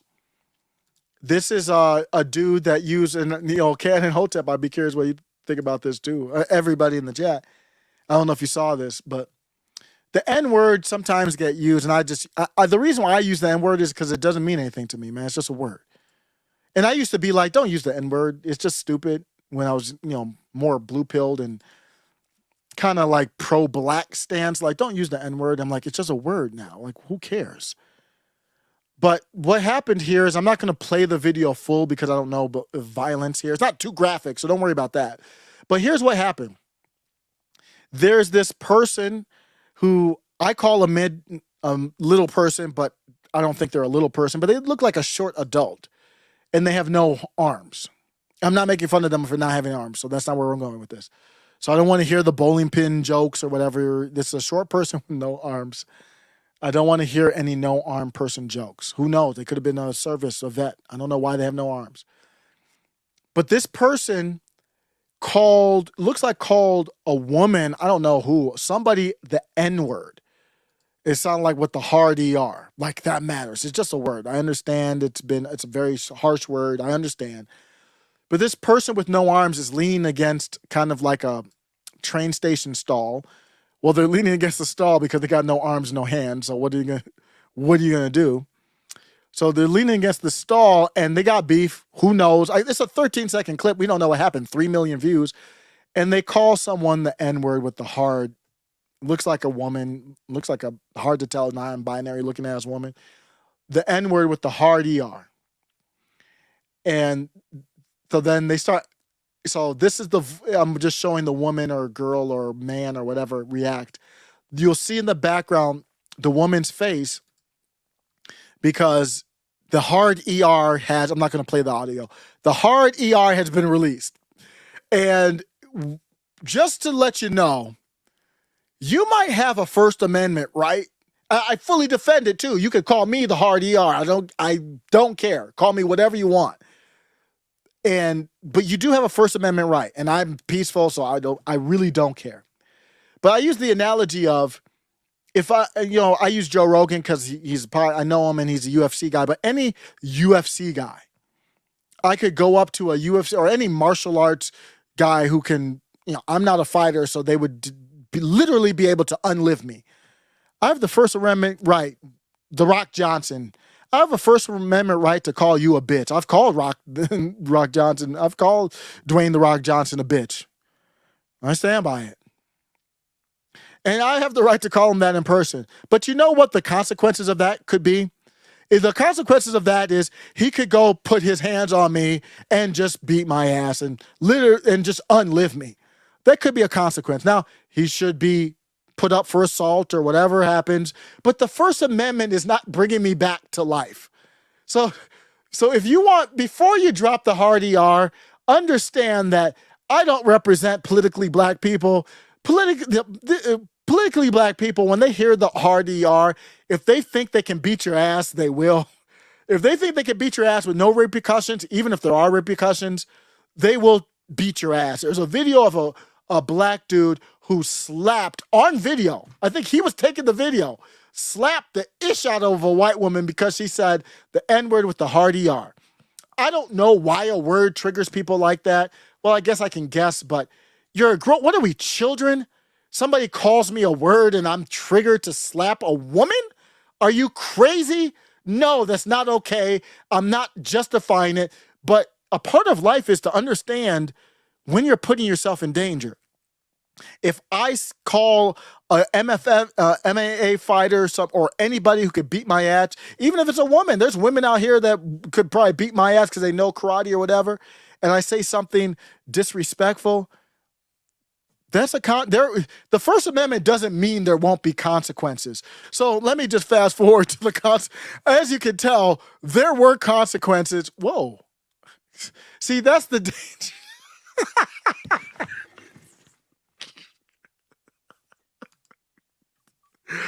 If you're just listening, see, that's if you're just listening, you just saw some cheeks. This is my last topic. I am out. Whenever you see cheeks that I didn't mean to show you cheeks, that's a sign that you should be out. And in YouTube, I think it was work appropriate. It was not naked. Let me double check. Why am I seeing cheeks? It was work appropriate, YouTube. I went back, somebody just replied to it with some, oh, okay. You see what's happening is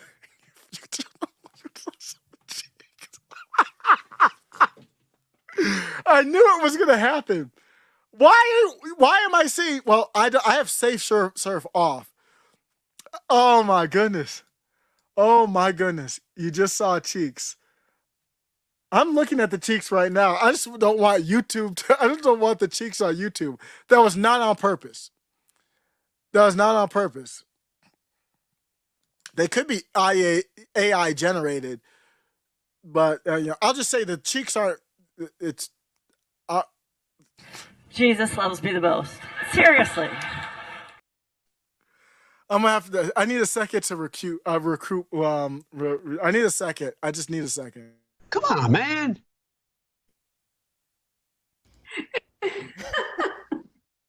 You really need to put down the crack pipe. Hunter's crack pipe. Now you want to get nuts? Come on, let's get nuts. Half of Trump supporters into what I call the basket of deplorables.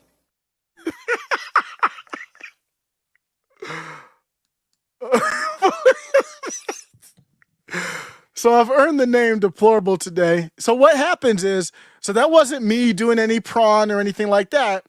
What happens on Twitter is a tweet goes viral, and what's happening is companies are reaching out to people. This has never happened to me, but I've chatted with people who this happened to. There's this person with 15,000 followers. I forgot what the video was. It was a very simple. It was a video of during the pandemic. Remember, I forget where it was. They were bulldozing sand into one of those, pits where you do skateboarding and all that, because they wanted to stop people from skateboarding. Very stuff. But that thing had like 10 million views. And they said that people contacted them and said, I'll pay you a band to promote my product underneath your tweet. Because if your tweet gets 10 million views, the one under it might get 10,000, 100,000, who knows? So it looks like, I don't know if they paid them or not, but they did an advertising.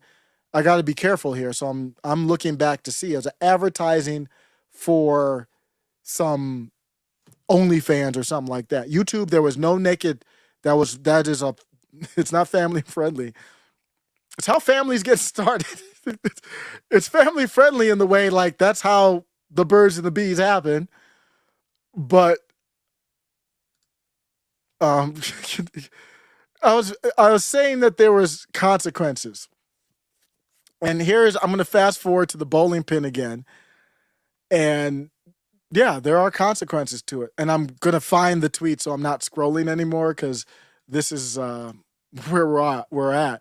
Here's the moment where the consequence happened. So going back to the regularly scheduled program, a bowling pin, or the dude with no arms, dropped the hard ER at this, looked like this woman, and this guy, I don't know if he was with the woman or not, this guy put his foot in his ass, literally. Still shot. No video, YouTube. So, boom, consequences. And I said, I have no idea why people are so triggered over a word, but this is the moment he realized he messed up.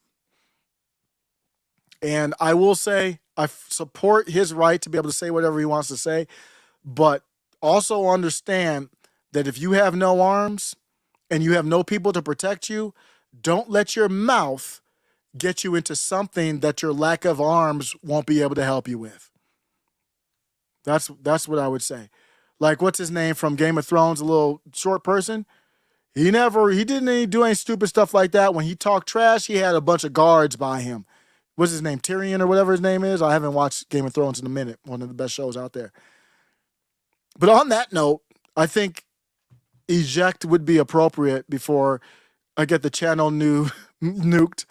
There's this fight video on Twitter, and there's this teacher fighting a student. Yeah, they have all the craziest stuff. It's like this little girl fighting a grown-ass woman, and this grown-ass woman's dress is so short.